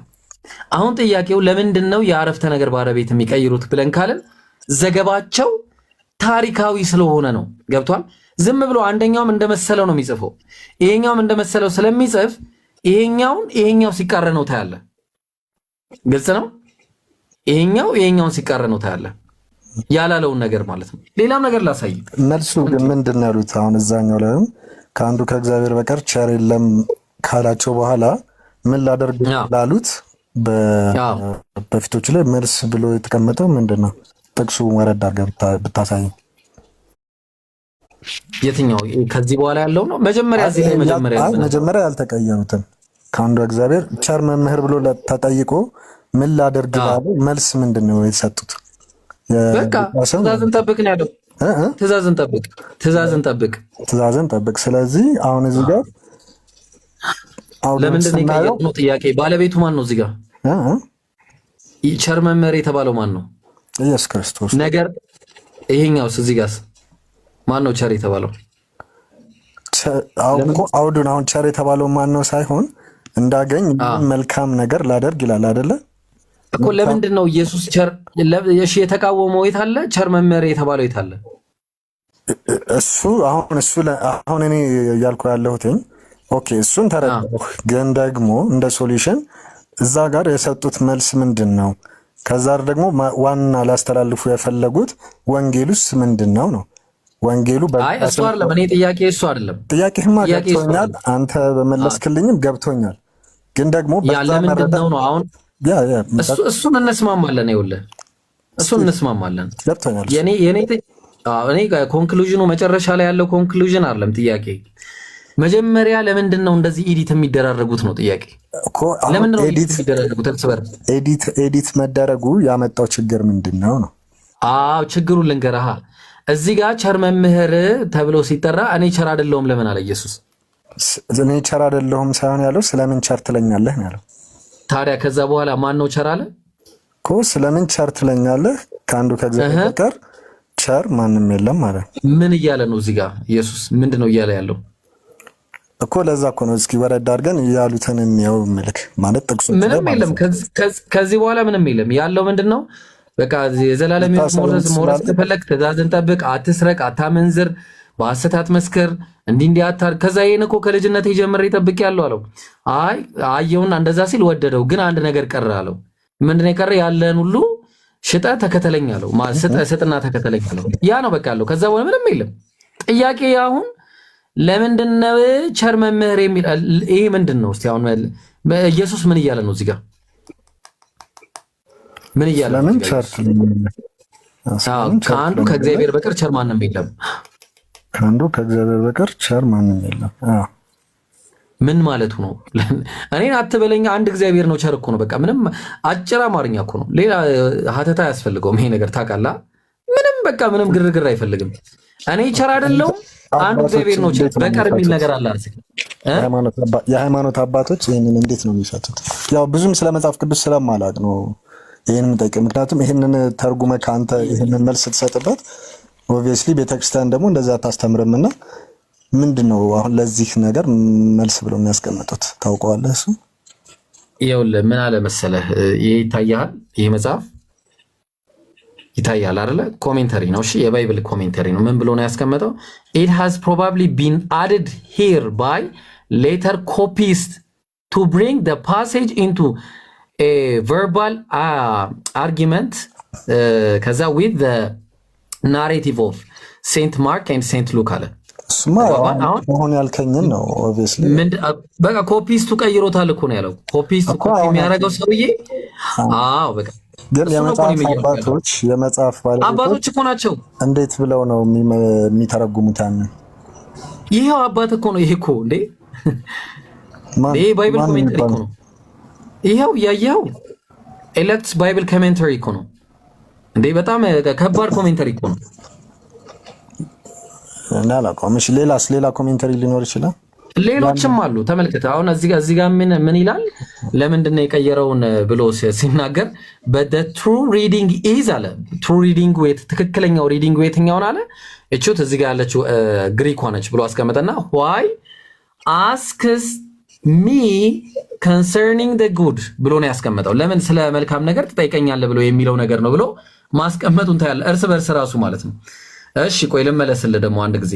አሁን እነዚህ ሁሉ ችግሮች ለምንድን ነው የመጡት ብዬ ስነግርህ ኦሪጂናሉ ማኑስክሪፕት ላይ ተቀይረዋል። እንደዚህ ነው የተጻፈው ኦሪጂናሉ ማኑስክሪፕት ላይ። አዎ ኦሪጂናሉ ላይ እንደዚህ ነው ያለው። ስለዚህ አሁን ላሳይህ ለምንድን ነው ይሄ ሁሉ ነገር የተፈጠረው የሚለውን ነገር እናሳይህ። ይሄ ሁሉ ነገር የተፈጠረበት ትልቁ ዋናን ምክንያቶቹ እነዚህ ናቸው። ይኸውልህ ተመልከት። አሁን የማሳየህ ነገር እነዚህ ሁሉ መጽሐፍቶችን አሳያለሁ ኢንሻአላህ። ይሄ the 5 gospel የሚል መጽሐፍ ነውና የተጻፈው ጂሰስ ሴሚናር ይባላሉና with a group of about 50 biblical criticism scholars ናቸው። 50 የሚጠጉ የባይብል ክሪቲሲዝም ማለት እንግዲህ ታውቃለህ የባይብል መጽሐፋዊ ህየሳ ይባላል እና ሀያሲያን ናቸው። 50 የመጽሐፍ ሀያሲያን ናቸው የጻፉት ይሄንን መጽሐፍ በጣም የባይብል ማለት ነው። ሶ ምን ብለው አስቀመጡ የሚለውን እስቲ ምን ብለው እንደሚያስቀምጡ ተመልከት። all the gospels እነዚህ ሁሉ ጎስፔሎች አለ አራቱም ጎስፔሎች ኦሪጂናሊ ሰርኩሌትድ anonymously አለ አይታወቅም ስማቸው። እንዳውም authoritative names were later assigned to them by unknown figures in early church ነው ያለው። ምን አሉ? ስማቸው ራሱ የተሰጠው ዮሐንስ፣ ሉቃስ፣ ጳውሎስ ምናምን ተብሎ የተሰጣቸው ራሱ ከጊዜ በኋላ የማይታወቁ ሰዎች ናቸው ኤርሊ ቸርች ውስጥ የተሰጣቸው ብሎ ነው ያስቀመጠው። እንዳውም in most cases the names are guesses or perhaps the result of poets wishes ብሎ ነው ያስቀመጠው። ተግባባን? ግምት ናቸው። ሌላ መጽሐፍ ልጥቀስልህ። ሌላ መጽሐፍ እዚህ መጽሐፍ ላይ እንግዲህ በጣም ትልቅ መጽሐፍ ነው። ይሄ መጽሐፍ ምን ብሎ ነው የሚያስቀምጠው? authorship the gospel of Matthew is የኦርቶዶክስ መጽሐፎች ናቸው ይብሮዬ ኖ የውጭ ስኮላሮች ናቸው። ታላላቅ ስኮላሮች ናቸው። ኮስቲል የኦርቶዶክስ ስኮላሮች ናቸው። ኖ ኦርቶዶክስ ምናምን አይደለም። የባይብል እንትኖች ናቸው እነዚህ የባይብል ስኮላሮች ናቸው። ተግባባን? እነሱን የባይብል ስኮላሮች ልዩነት የላቸውም ብዬ ነው። ያ እኮ የኦርቶዶክስ ስኮላሮች የጻፉትን ብናይ ብዬ ነው። ሊኖራቸው ይችላል የባይብል ስኮላሮች ግን ምክንያቱም የሌሎችን እኛ ስለማንቀበል ያው ኦብቪየስሊ የምንለያዩበት ጓሜ ስለሆነ ይሄ ምንም ጥያቄ የለውም። እናንተ ብቻ ሳትሆኑ ኦርቶዶክስ ፕሮቴስታንት ምናምን እያለን ሳይሆን እንዳለ ማለት ነው። በቃ እንዳለ አይስማሙም። እሺ በቃ ይለያሉ። እሺ ቆይታችሁንና አልቅስ። እሺ አልቅሰና ትመጣለህ። አልቅሰህ ሳልጨርስ አትግባ ከሰዎች ጋር ሳይጨርስ። እሺ ለምሳሌ አሁን ባርቴርማን ማለት እንግዲህ ባርቴርማንን የምታውቀው ከሆነ አላቃችሁ አንዴ ላሳየህ። አቤት አላቃችሁ ምንም አላቅም። ያው ከምታሳይ ነገር ነው እየጠየኩ ያለሁትና ያ ባርቴርማን ለምሳሌ በጣም ከባድ ከሚባሉ ጸሐፊያን እንግዲህ አሁን ኤቲስት ሆኗል። ሲጀመር መጽሐፉን ሁሉንም ነገር ትቶት ስኮላር ነበረ። በቃ ትቶት ወጥቷል። አሁን እሱ አሁን የተለያዩ ስኮላሮች የተለያዩ ነገሮች ሊሉ ይችላሉ። ግን የኦርቶዶክስ ስኮላሮች የተነተኑበትን መጽሐፍ ልታሳየኝ ትችላለህ? ያ አሁን እኮ ምን መሰለህ ማን ልውልይ የኦርቶዶክስ ምናምን አይደለም። አሁን ይሄ ኦብቪየስሊ በቃ ዓለም ያወቀው ፀሐይ የሞቀው ሁሉም የሚያውቀው ነገር ነው። ቅድም አሁን 50 የባይብል ስኮላሮች ብዬ ሳቀርብልህ ብዙዎችን ነበረ። እሺ አንድ ጊዜ ይሄን ላሳየና እመለሳለሁ። እሺ ወደ አንተ እመለሳለሁ፣ እመጣላለሁ። ለምሳሌ ሎስት ክርስቲያኒቲስ ብሎ በጻፈው የባርቴርማን መጽሐፍ ነውና አንድ ይችል ላሳየ። ሁሉም ሰው የሚቀበለው ነው። እመጣላለሁ፣ እዛ ላይ እመጣላለሁ። እሺ ምን አለ መሰለህ ኢትዮጵያውያን አመጣላለሁ። እንደውም የኢትዮጵያ መጽሐፍትን አመጣላለሁ። ምን አለ we do not have originals of any of the books that came to be included in the New Testament አለ።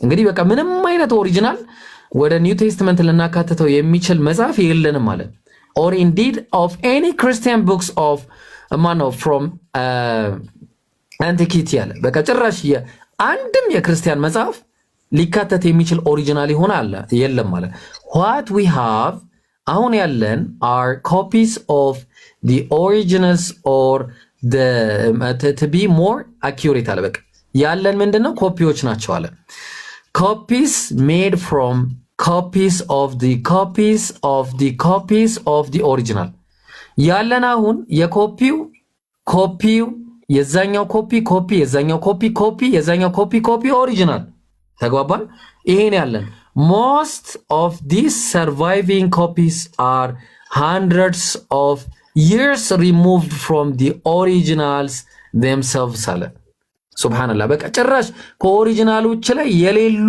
የሆኑ ኮፒዎች ናቸው ብሎ ነው ያስቀመጠው ተግባባን እና ባርቴርማን እንዲ ተራ ምንለው ሰው አይደለም መጽሐፍ ቅዱስ ላይ ለረጅም ዓመታት ሲያገለግል የነበረ እነዚህ ሁሉ መጽሐፍቶች የሱ ናቸው ተግባባን ስለዚህ በአጭሩ አሁን ወደ እናንተ ልምጣና እሺ ላሳይ በቃ ወደ እናንተ ልምጣ ለምሳሌ የታለ ባይብል ጻፊያን የኢትዮጵያ መጽሐፍ ቅዱስ ማህበር ያዘጋጀው ነው ለምን ምን አጨቃጨቀን የኢትዮጵያ መጽሐፍ ቅዱስ ማህበር ይታያል የመጽሐፍ ቅዱስ መዝገበ ቃላት የኢትዮጵያ መጽሐፍ ቅዱስ ማህበር ነው ያዘጋጀው አጠቃላይ ኦርቶዶክስ ፕሮቴስታንት እንዳለ አንድ ላይ ሆኖ ማለት ነው ያዘጋጁት መጽሐፍ ነው እና ምን ይላል መጽሐፈ መሳፍንት ለምሳሌ ከመጀመሪያው ጀምሬ ላሳይ ኢምራንን አስገብተሽ ከመጣ በሉቃስ ማርከኝ በቀደም እንዳለ ለመጣለ ነው ሁሉንም ለመጣለ ነው መጽሐፈ መሳፍንት መጽሐፉን ማን እንደጻፈው ምን ጊዜ እንደተጻፈ እርግጡ ባይታወቅም የለም ምንም የሚታወቅ ነገር የለም መጽሐፈ አስቴር መጽሐፉን የጻፈው ማን እንደሆነ አይታወቅም መጽሐፈ ኢዮብ ጻፊው ማን እንደነበረ አልታወቀም መጽሐፈ ሰቆቃወ ኤርሚያስ ጻፊው ኤርሚያስ መሆኑን አለመሆኑ አልተረጋገጠም ምንም የሚታወቅ ነገር የለም ሳሙኤል አንደኛ ሳሙኤል ሁለተኛ ሳሙኤል ማን እንደጻፋቸው አልተረጋገጠም ዜና መዋዕል ምናልባት ሌላ ሰው ጨምሮበት ይሆናል ማን አይታወቅም ነገስት አንደኛ ሁለተኛ ነገስት ጻፊው ማን እንደነበር ግን አልታወቀም ኦሪት ጻፊያን በአጠቃላይ የኦሪት ጻፊያን ምናልባት የወደፊት በ10ኛው ክፍለ ዘመን ገደማ ጀምሮ ግን አንዳንድ መምህራን ኋለኞች ነቢያትና ጻፊዎች በእስራኤልና በይሁዳ መንግስት ዘመን ከምርኮ በኋላ ባለው ዘመን ጽሁፎቹን የቀደምት ባህሎቹን ህጎቹን ሰብስበው አለ አቀነባበሯቸው አለ እንጂ መጀመሪያ የነበረ አይደለም ምርኮ ማለት 500 ዓመት ጋፕ አለው በመሃላቸው በሙሴና በምርኮ ዘመን ማለት ከዛ በእነሱም ዘመን ኦሪት መልክ ሊይዝ ይችላል የሚል ግምት ነው ያላቸው ግምት እና ይሁን እንጂ በአንዳንድ አብያተ ክርስቲያናቶች አጨቃጫቂ ሆኖ ተገኝቷል አይታወቅም አሁንም ጻፊው ማን እንደሆነ የወንጌል ጻፊያን ደግሞ ሊሆን ይችላል ነው ተግባባን የወንጌል ጻፊያን ወንጌሉን የጻፈው ምናልባት ማን ነው ዮሐንስ ሊሆን ይችላል ማርቆስ ሊሆን ይችላል ሉቃስ ሊሆን ይችላል ብለው ያስቀመጡት እና ዕብራውያን ላይ ስትመጣ ደግሞ ይህ መልእክት በማን ከየት ወዴት በምን ጊዜ እና በምን ምክንያት እንደተጻፈ ለማወቅ አስቸጋሪ ነው ልብ አድርግ ማንነቱ አይታወቅ ከየት አገር እንደሆነ አይታወቅ በምን ጊዜ እንደሆነ አይታወቅ ምክንያቱ አይታወቅ እንዴት እንደተጻፈ ራሱ አይታወቅ እና እንዴት ነው አሁን እንደዚህ አይነት መጽሐፍቶችን መዝሙረ ዳዊትን ተመልከት የመዝሙር ጻፊያን መዝሙሩን ግን ማን እንደሰበሰበው አይታወቅ ምናልባት የሆነ ሰው ሊሆን ይችላል ወላሂ በጣም ይደክማል ነው ማለት በቃ ይደክማል እንደዚህ ያልክ ይደክማል ሶ እንደ አጠቃላይ ስንመለስ ወንጌል ጸሐፊያኑ ራሳቸው ኦሪጂናሊ አናኒመስ መሆናቸው ነው መጽሐፉ የሚያስቀምጠው ኦሪጂናሊ ምንም በቃ የሚታወቁ አይደሉም ጸሐፊያኑ ማለት ነው የሚታወቁ ጸሐፊያን እንዳልሆኑ የኛ ሀገርም የውጭ ሀገሮች ስኮላሮችም ያመኑበት ነገር ነው ሶ ለምሳሌ አሁን ከዚህ መሃል ብትመለከት አንዳንድ የሰሯቸውን ፋውሎችን ላስመልክት እስቲ ለምሳሌ ዮሐንስ ወንጌል ምዕራፍ 8 ላይ ታስታውስ እንደሆነ ከናንተ መካከል ኃጢአት የሌለበት ይውገራት ያላትን ታሪክ ታውቀዋለህ እሱ መጽሐፍ ጥንታዊ ማኑስክሪፕቶች ላይ እንደማይገኝ ታውቃለህ ከዚህ በፊት እናንተ ስትሉ ሰምቻለሁ። ይኸው ኮዴክስ ሳይናቲከስ አሁን ጥንታዊ የሚባለው ይሄ ነው። በቃ ምን ብሎ ነው የሚያስቀምጠው? ከ12 ነው የሚጀምረው። እዚህ ጋር ደግሞ 53 ነበረ ከ12። ይኸው ዮሐንስ ወንጌል ምዕራፍ 8 ከቁጥር 1 ነው አይደል እናንተ የምትጀምሩት? ይኸው ከቁጥር 1 እስከ ስንት? እስከ 11 ድረስ ማለት ግን ከዚህ ነው የሚጀምረው። ያኛው የለም። ቁጥር 53 ምዕራፍ 7 ላይ ያለው ይኸው ቁጥር 53 የለም።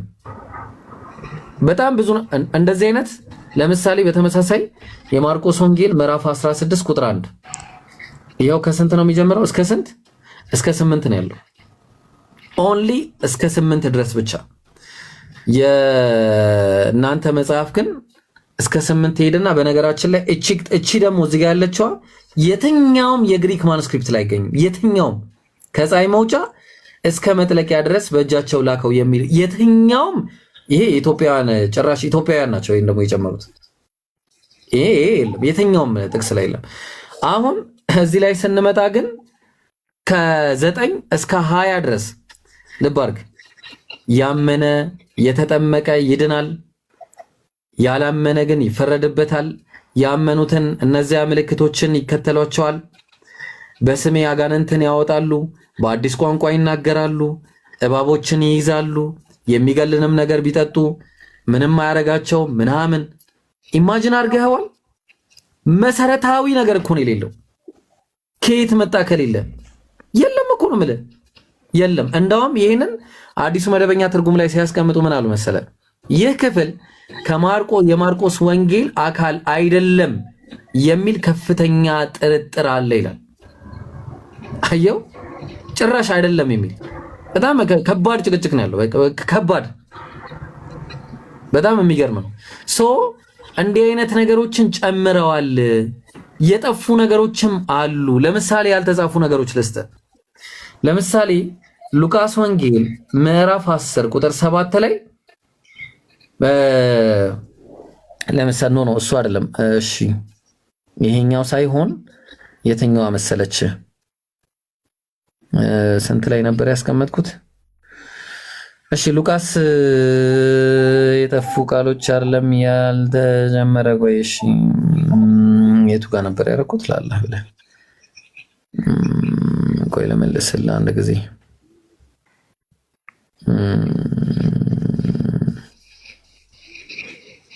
እሺ ቆይ እኔ ላውጣለህ፣ በዚህ በቃል ያውቀዋለሁ። አንደኛ ቆሮንቶስ ምዕራፍ 5 ቁጥር 18 ምዕራፍ ነው። ሁለተኛ ቆሮንቶስ የታለ ቆሮንቶስ ጻፊ?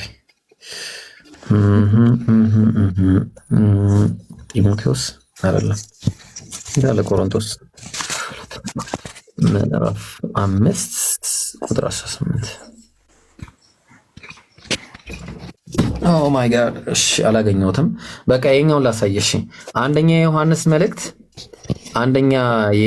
መልእክት እሺ ምዕራፍ 1 ላይ ቁጥር 1 ጀምሮ እንዲህ ይላል። ተመልከት ምን እያለ ይናገራል? ከእርሱ የሰማናት ለእናንተም የምናወራላችሁ ከኢየሱስ መልእክት አለ።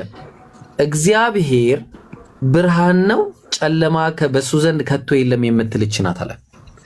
አሁን ይሄ ጥቅስ ማለት ነው ኢየሱስ ተናግሮታል ተብሎ የተቀመጠ ጥቅስ ነው። ወንጌል ላይ ብንሄድ ግን አናገኘውም። ልብ አድርግ። ኢየሱስ ተናግሮታል ተብሎ የተቀመጠ ነገር ነው። ከየት ነው ያመጣው ብለን ስንል ወንጌል ነበረ መሆን የነበረበት። ወንጌል ላይ ነው መገኘት ያለበት። ወላኪን ግን ወንጌል ሳይሆን ሌላ የወንጌል አካል እንዳለ ነው የምናየው። ገብቷል? ለዛ ነው የባይብል ምሁራኖች ሲያስቀምጡ ኪው የሚባል ወንጌል አለ ብለው ያስቀምጣሉ። ምሁራኖች ማለት ነው። ቆይ ላሳየህ እሱን።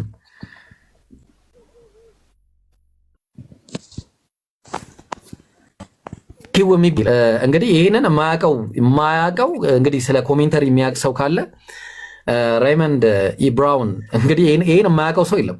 የማያውቀው ሰው ማለት ነው በጣም የታወቀ አን ኢንትሮዳክሽን ቱ ዘ ኒው ቴስትመንት የሚል መጽሐፉ ላይ ምን ብሎ ያስቀምጣል? ተመልከት። የመጀመሪያ የተጻፈው እንዳለ ማርቆስ ነው። ከማርቆስ ነው ሁለቱ ሉቃስና ማቴዎስ የጻፉት። ከማርቆስ ብቻ ሳይሆን ሌላ ደግሞ ኪው የሚባል ጎስፔል አለ። ተግባባል? ሌላ ኪው የሚባል ጎስፔል አለ።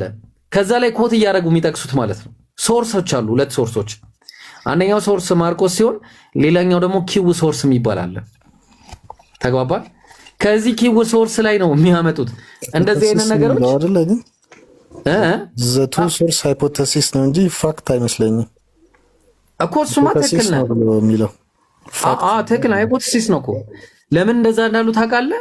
ኪው ሶርስ ብለው ሃይፖቴሲስ ያስቀመጡት ለምሳሌ አሁን ቱ ማርክ የሚባለው ከማርክ መቅዳታቸው እኮ የታወቀ ነው። ለምሳሌ ከዚህኛው መቀዳቱ ግዴታ ነው ሲጀመር፣ ከዚህ ነው የተቀዳው ራሱ ሁለቱ ከዚህ ነው የተቀዱት ነው ብለው የሚያምኑት።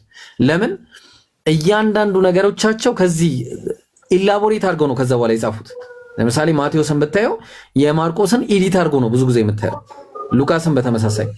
አሁን ኪው ሶርስ ለምንድን ነው የመጣው ብለን ካልን የኪው ሶርስ አመጣጥ ለምሳሌ ከእሱ የሰማናት ለእናንተ የምነግራችሁ መልእክት እግዚአብሔር ብርሃን ነው ጨለማ በሱ ዘንድ ከቶ የምትል ይህች ናት አለ። ከየት ነው? እሺ ከየትኛው ወንጌል ላይ ነው ያመጡት? አሁን ይሄንን እስቲ ንገረኝ እስቲ። ይሄ ከየትኛው ወንጌል ላይ መጣ ነው? እንኳን የሌሉትን ያሉትንም ብትጠይቀኝ አላውቅም። እውነት ለመናገር ብዙ እውቀት የለም። ያ ለዛ እኮ ነው የምልህ። ለዛ ነው የምልህ። ግን አሁን ከማርቆስ ነው ሉቃስና ማን ያልከኝ የቀዱት ያልከኝ ማለት ነው። ያል ኤዲት ተደረገ። ግን የቀዱት ሳይሆን አሁን ሁሉም ሐዋርያቶች በጊዜው ከኢየሱስ ጋር ነበሩ አይደለ?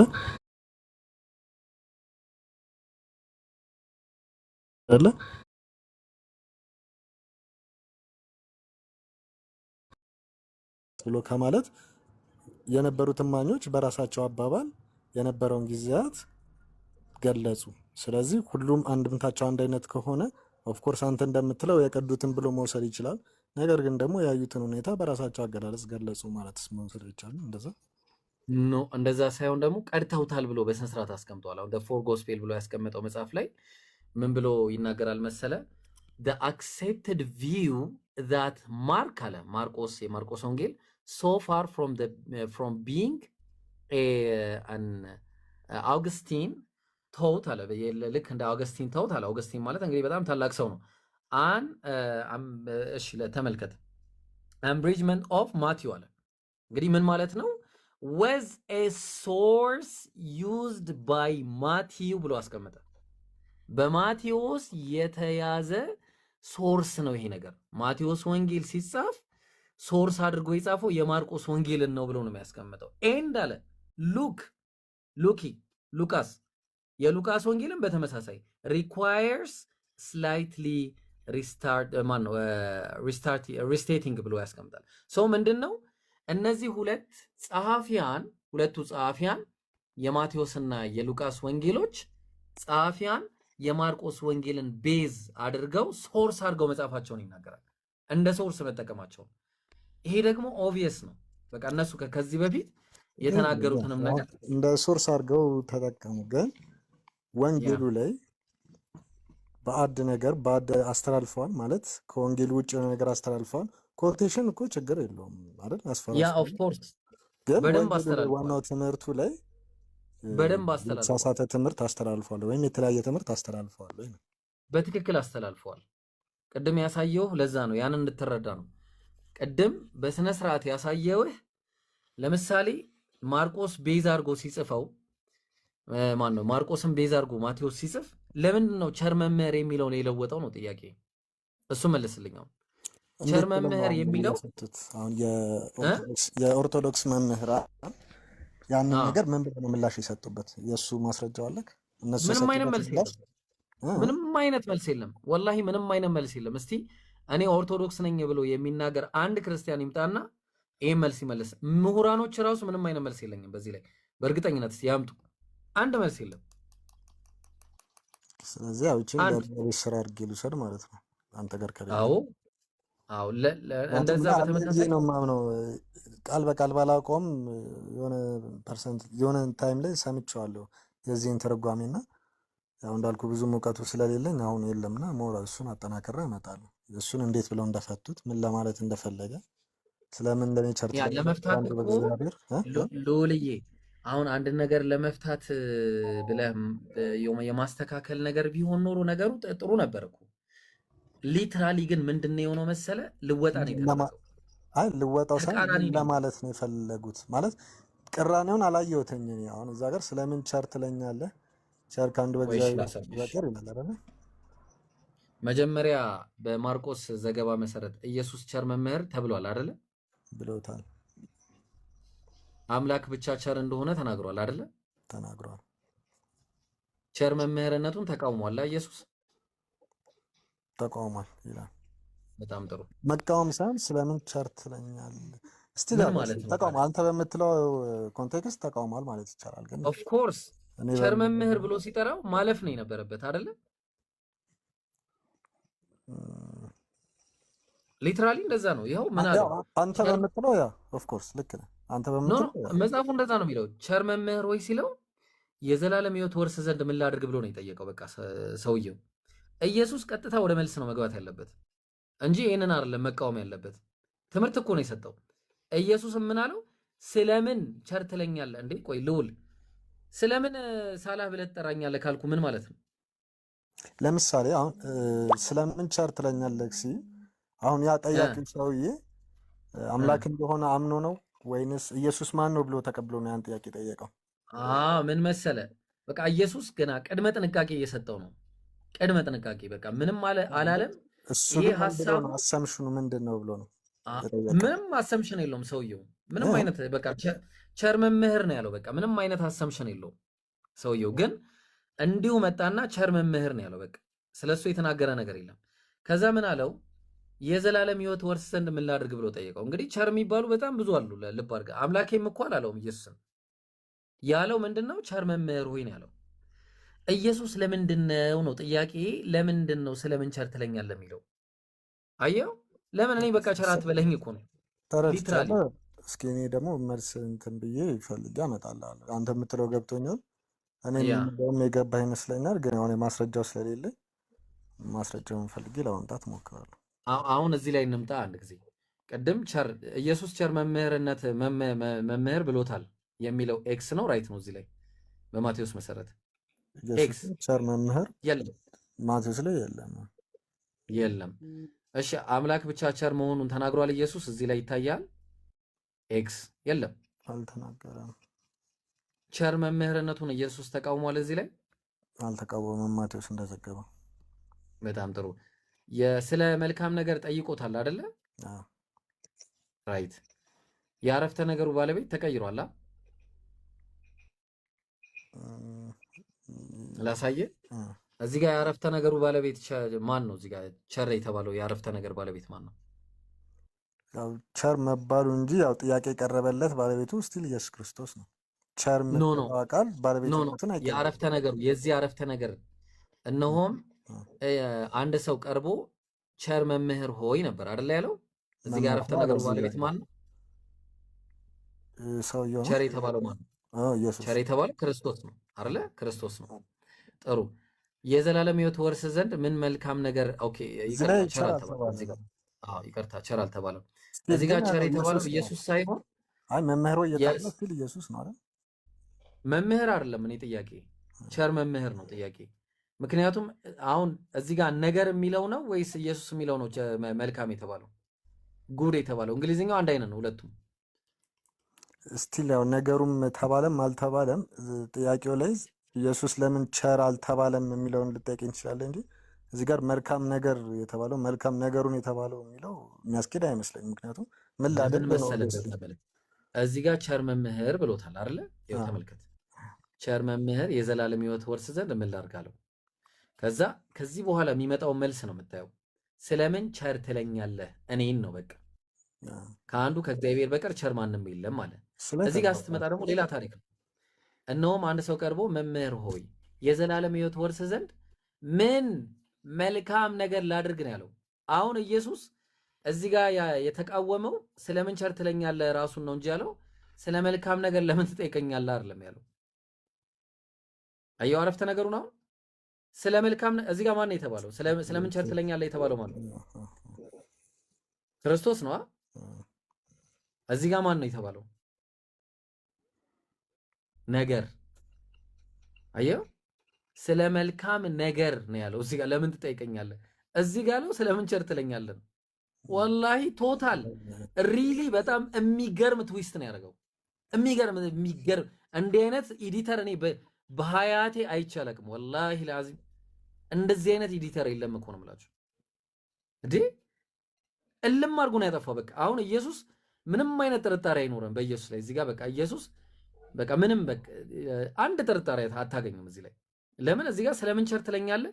ከአንዱ ከእግዚአብሔር በቀር ቸር ማንም የለም ማለት ወዲያውኑ ለወጠውና እዚህ ነው ለውጦ የመጣው።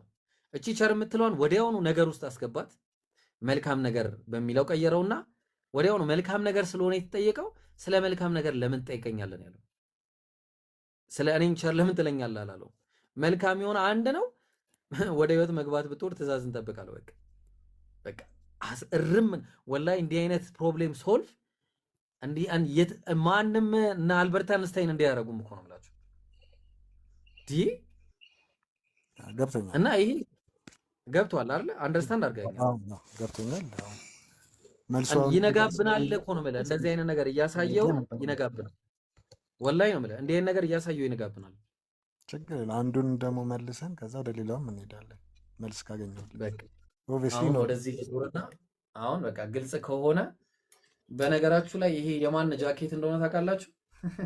የአብዱል ፈታህ ጃኬት ነው። አንድ ብጠይቅህ የሞዴሬተር ጃኬት። እሺ ምን አልከኝ? አልቡካሪ ላይ 6929 ስለማን ነው የሚናገረው? 6929 ቡኻሪ። እሺ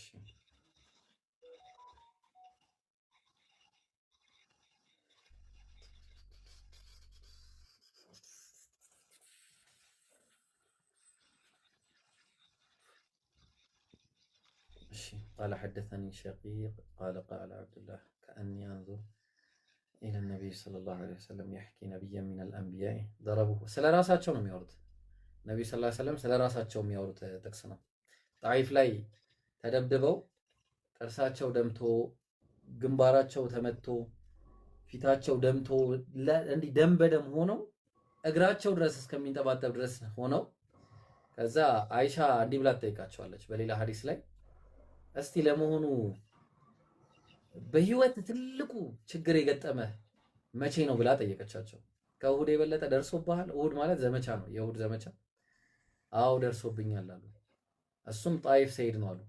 ህዝቦችሽ ከሀገራቸው ወጥተው ጣይፍ የሚባል ቦታ ሄደው ተመተው ተፈነካክተው ከዛ ስለ ራሳቸው እንዲህ ብለው ይናገራሉ።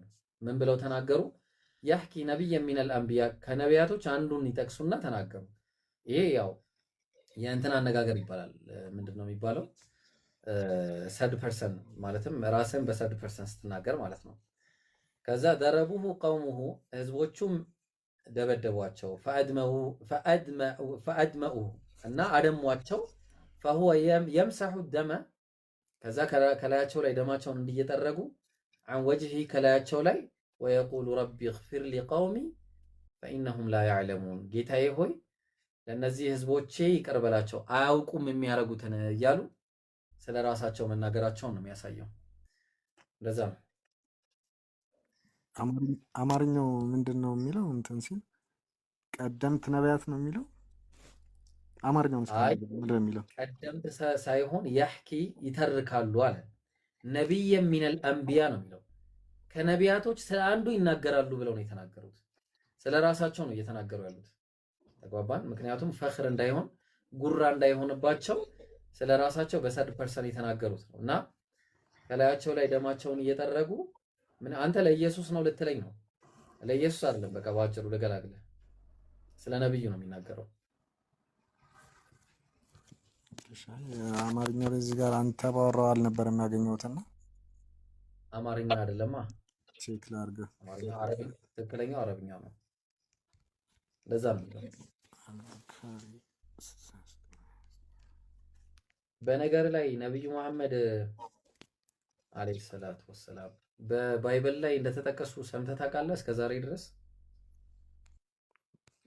ያው ብላችኋል፣ ግን ስቲል ማስረጃው የለም። ምንድን ነው እስቲ የሰማኸው እስከ ዛሬ? እስቲ ያው እንዳልሰብቻለሁ ግን ብዙም እንትኑ የለኝም እስከዛሬ እና እስኪ ተለኝ ያልጠቀስከ እርግጠኛ ነኝ እኔ ያልሰማኸውን እጠቅስልሃለሁ። እስቲ ምን ሰምተሃል እስከዛሬ? ዘዳግምን ነው የሰማኸው ወይስ መኃልየ የሰማኸው? ምንድን ነው የሰማኸው? እንጃ ብቻ ስለ መጻፍ የማይችለው ምናምን የሚል ያሳያችሁ ይጠቅሳል። መጻፍ ማንበብ የማይችለው የሚል እሺ፣ ላሳየን፣ ችግር የለውም። ትንቢተ ዳንኤልን አይተኸዋል እስከዛሬ ድረስ? እስከዛሬ ድረስ መጽሐፍ ቅዱስ አንብቤ አላውቅም እውነት ለመናገር። እሺ፣ ከታሪክ ጋር ፋሚሊየር ነህ? እስኪ መጽሐፉ የሚለውን አሳየኝና አንተ በምታብራራልኝ አብራራለሁ። ኖ ለምን መሰለህ? ከታሪክ ጋር ፋሚሊየር ካልሆንክ ይሄ አይገባም። እሺ፣ ግን ላሳይ ለማንኛውም። እሺ፣ እኔ የሚያዳምጥ ሰው በጣም ነው የምወደው። የታየው ህልም ይሄ ነው። እሺ፣ ናቡከደረጾር ይባላል። ያየው ንጉስ ነው፣ የባቢሎን ንጉስ ነው። እና ጥቅሱ ላይ እመጣላለሁ። ዳንኤል 2 ላይ ነው። እና ያየው እንደዚህ አይነት ሐውልት አየ እና ህልሙን መፍታት አልቻለም፣ ማስታወስ ራሱ አልቻለም። ከዛ እንትኖችን ይጠራቸዋል፣ ጠንቋዮችን ህልም እንዲፈቱለት ይጠራቸዋል። እና አረኛ ምንም አናቅም፣ የልብን አናቅም ምናምን ብለው ማወቅ አልቻሉም። ዳንኤል መጣና የልብና ኩላሊትን ይመረምራል። ዳንኤል በማን በእግዚአብሔር ፍቃድ። ከዛ ምን አለ? አሁንም በንጉሱ ፊት ምን እንናገራለን? ህልሙን ፍቺውን እንናገራለን አለ። አሁን ፍቺውን ሲናገር እግዚአብሔር ሚስጥር ያደረገውን ህልሙን ራሱ ነግሮት ነው ያየውን ህልም። ይህንን ህልም ነገረው። ጭንቅላቱ እንደዚህ አይነት ወርቃማ የሆነ ከዛ ደረቱና እንደዚህ ብር፣ ከዛ ወገቡና ምናምኑ ነሐስ፣ ከዛ እግሩ ከፊሉ ሸክላ ከፊሉ ብረት ብሎ ነገረው። ስለ ነገስታት ነው የሚናገረው በነገር ላይ እና እንየው። እሺ ለማንኛውም ጥቅሱ ላይ ልምጣና እንዲገባ ነው መጀመሪያ እኔ የተናገርኩት። ያው ዳንኤል 2 ላይ ምዕራፍ 2 ላይ ከቁጥር 31 ይጀምራል። በደንብ አዳምጠኝ። ትምህርት ስለሆነ ማወቅ የምትፈልጉ ሪከርድ ማድረግ የምትፈልጉ ሰዎች ሪከርድ አድርጉት። እሺ በደንብ ለማስተማር ሞክራለሁ። ከዛ ላኩልኝ በውስጥ እኔም ራሴ ለቀዋለሁ ኢንሻአላህ። ዳንኤል 2 ላይ ምን ይላል? ከዚህ ነው የሚጀምረው።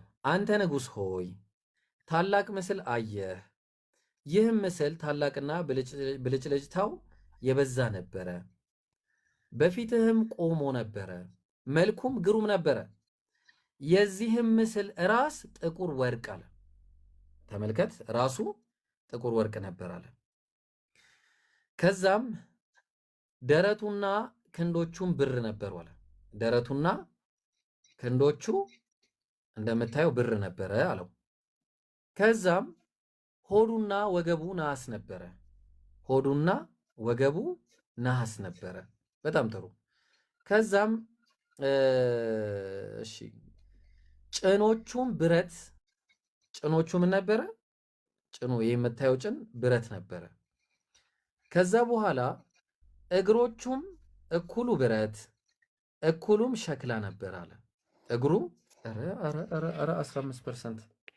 እሺ ሰካውት። እሺ እግሮቹ እኩሉ ብረት እኩሉም ሸክላ ነበረ። ይህ የምታየው ከፊሉ ብረት ነበረ፣ እዚህ ጋር እንደምታየው ከፊሉ ደግሞ ሸክላ ነበረ ብሎ አስቀመጠ ማለት ነው። ከዛ እጅም ሳይነካው ድንጋይ ከተራራው ተፈንቅሎ ከብረትና ከሸክላ የሆነውን የምስሉን እግሮች ሲመታ ሲፈጭ አየህ አለው። ልክ እንደዚህ ከተራራ ድንጋይ ተፈንቅሎ መጣና እግሩን ከሸክላና ከብረት የተሰራውን እግሩን መታው። ከዛ በኋላ ህልሙን ነው የሚነግረው። ልብ አድርግ፣ ዳንኤል እየነገረው ነው ያየውን ህልም። ሰውየው ሳይነግረው ናቡከደነጾር የባቢሎን ንጉሥ ሳይነግረው እየነገረው ነው። እንዲህ ነው ያየኸው እያለው። የዚያን ጊዜም ብረቱና ሸክላው ናሱም ብሩም ወርቁም በአንድነት ተፈጫለ። ምክንያቱም እግሩን ሲመታው ያው ሁሉም ነገር በአንድ ላይ ይወድቃል። ተግባባን? እሺ ጥሩ ወርቅ ነው አይደል የሚለው? አመሰግናለሁ። እሺ ጥሩ ወርቅ፣ በጣም አመሰግናለሁ። ያው አትፍረዱብኝ፣ በጣም ስለደከመኝ ነው። እሺ ከዛም ምን አለ? የዚያን ጊዜም እሺ ቀጠለና እዚህ ጋር መጣ። በመከረም ጊዜ በአውድማው ላይ እንዳለ እብቅ ሆነ፣ ነፋስም ወሰደው፣ ቦታውም አልታወቀም። ምስሉንም የመታ ድንጋይ ታላቅ ተራራ ሆነ፣ ምድርንም ፈጽሞ ሞላ ይላል። አሁን ህልሙ ይሄ ነበር ያየው ህልም። አሁን ዳንኤል ምን አለ? ህልሙም ይህ ነው። አሁንም ፍቺውን በንጉሱ ፊት እንናገራለን አለ ዳንኤል። ቀጠለና አንተ ንጉስ ሆይ አለው የባቢሎን ንጉስን፣ የሰማይ አምላክ መንግስትና ኃይልን ብርታትና ክብርን የሰጠህ የነገስታት ንጉስ አንተ ነህ አለው። በሚቀመጡበትም ስፍራ ሁሉ የሰው ልጆችና የምድር አራዊት የሰማይ ወፎችም በእጅህ አሳልፎ ሰጥቶሃል፣ ለሁሉም ገዢ አድርጎሃል። አንተ የወርቁ ራስ ነህ አለው። አንተ ምንድነህ አለው?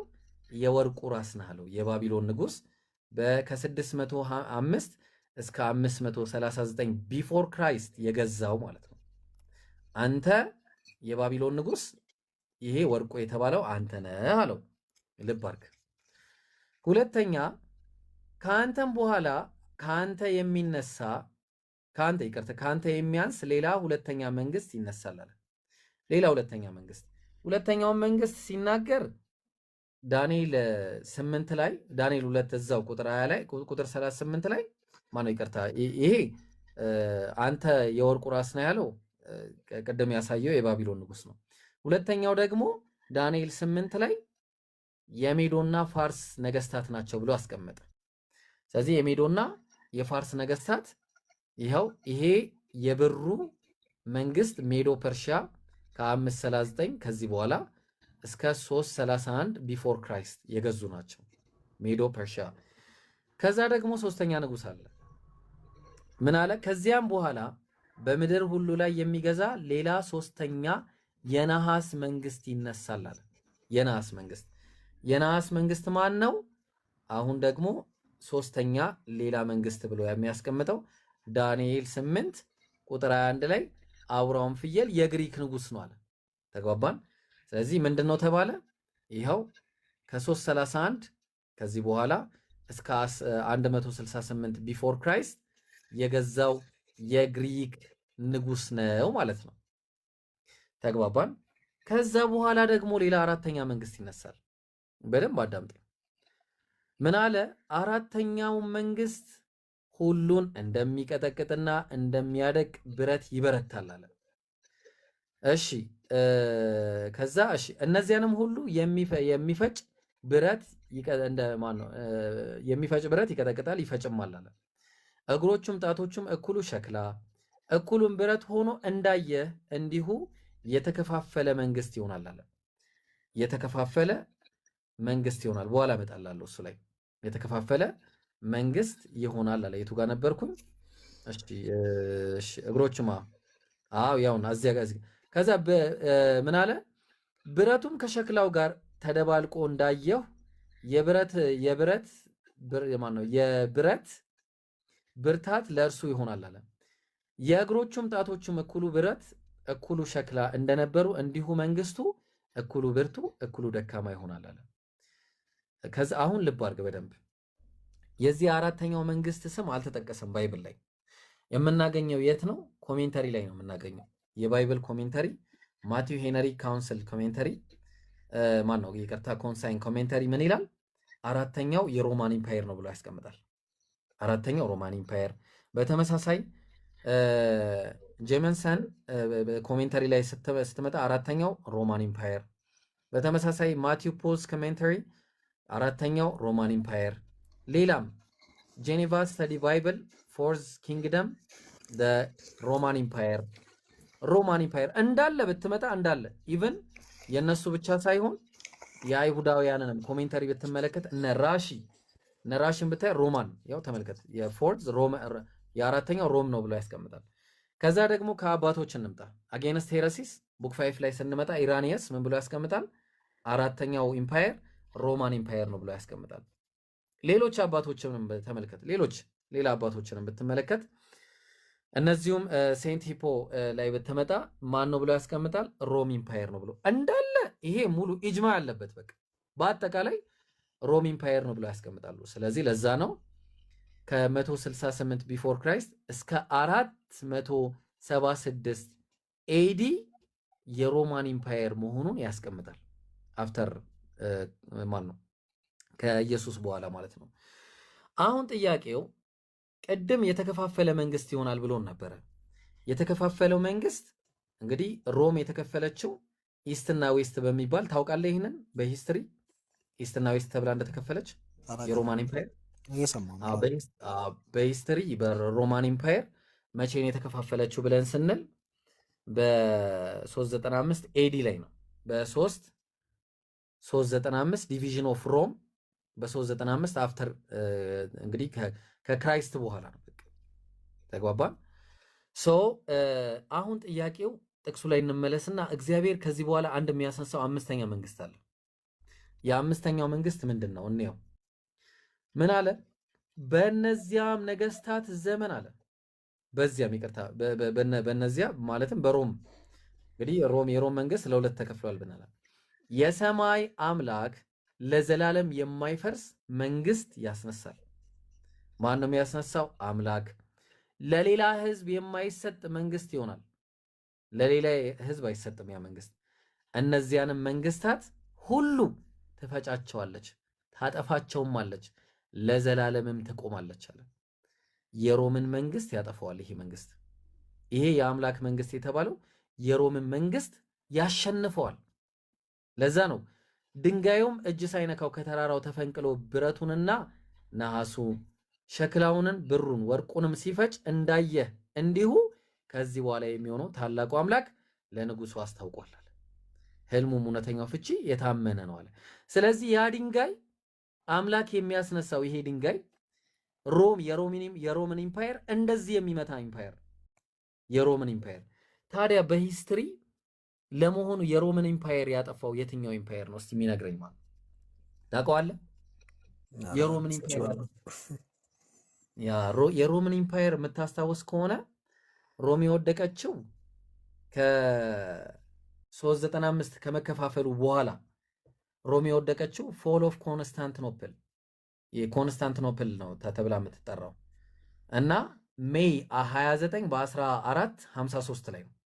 በ1453 መቼ ነው? ኮንከስት ኦፍ ኮንስታንቲኖፕል ባይ ሱልጣን መሐመድ ሰከንድ ኦፍ ኦቶማን ኢምፓየር አለ። ተመልከት፣ በኦቶማን ኢምፓየር አማካኝነት ነው ይሄ ኮንስታንቲኖፕል ምን የሆነው ፌል ያደረገው ማለት ነው። ከዛ ድዌሊንግ ምን አለ? ድዌሊንግ ባዘንታይን ኢምፓየር አለ came to an end when the Ottomans breached Constantinople ancient land when wall after ምናምን እያለ ይቀጥላል። ስለዚህ ኦቶማን ኢምፓየሮች የሙስሊም ኢምፓየር ነው። የዚህን ጊዜ የምታስታውስ ከሆነ ይሄ ቤተክርስቲያን ነበረ። ይሄ የሮም ግዛት ነው። ኮንስታንቲኖፕል በመባል ትታወቅ ነበረ። የሮም ግዛት ነው እና ሙስሊሞች በዚህ አማካኝነት ምን አደረጉት? መጀመሪያ የነበሩት እንደዚህ ነበረ፣ ስዕሎች ምናምን ነበሩት፣ የተለያየ ስዕሎች። አሁን ግን ምን ሆኗል? ቱርክ ላይ የምታውቀው ታላቁ መስጂድ ይህንን ይመስላል። ታላቁ መስጂድ ሱብሃንአላህ፣ በጣም የሚገርም ነው። ከዛ በኋላ እነዚህን ሁሉ የምታያቸውን በአጠቃላይ ገዙ ሙስሊሞች ማለት ነው፣ ከዚህ በኋላ ማለት ነው። ስለዚህ ያ ድንጋይ የፈጨው መቼ ነው? ወዲያው ከዚህ ከ395 ኤዲ አፍተር ከክራይስት በኋላ ማለት ነው። ተግባባን። ምን አረገ? አምላክ አንድ መንግስትን አምስተኛ ኪንግደምን ያስነሳል። በዚህ መሃል ማለት ፎል ኦፍ ሮም አለ፣ ከዛ ዲቪዥን ኦፍ ሮም አለ። ተግባባን። በዚህ መካከል ግዴታ አንድ የተነሳ ምን አለ? ፊፍዝ ኪንግደም አለ። ያ ኪንግደም ደግሞ የኢስላሚክ ኪንግደም ነው የተነሳው። ተግባባን። ኢስላሚክ ኪንግደም በ622 ኮመን ኢራ ላይ ምን የተነሳ ነው። ከዛ በኋላ የመጠናከር ጊዜ ነበረ፣ ተጠናከረ። ከዛ በኋላ ፎል ኦፍ ሮም የሮም ውድቀት ሆነ። በማን የወደቀችው ሮም? በሙስሊሞች ተመታች ማለት ነው። ስለዚህ ወደ ጥቅሱ እንምጣና ጥቅሱ ላይ ምን ብሎ ተናገረ?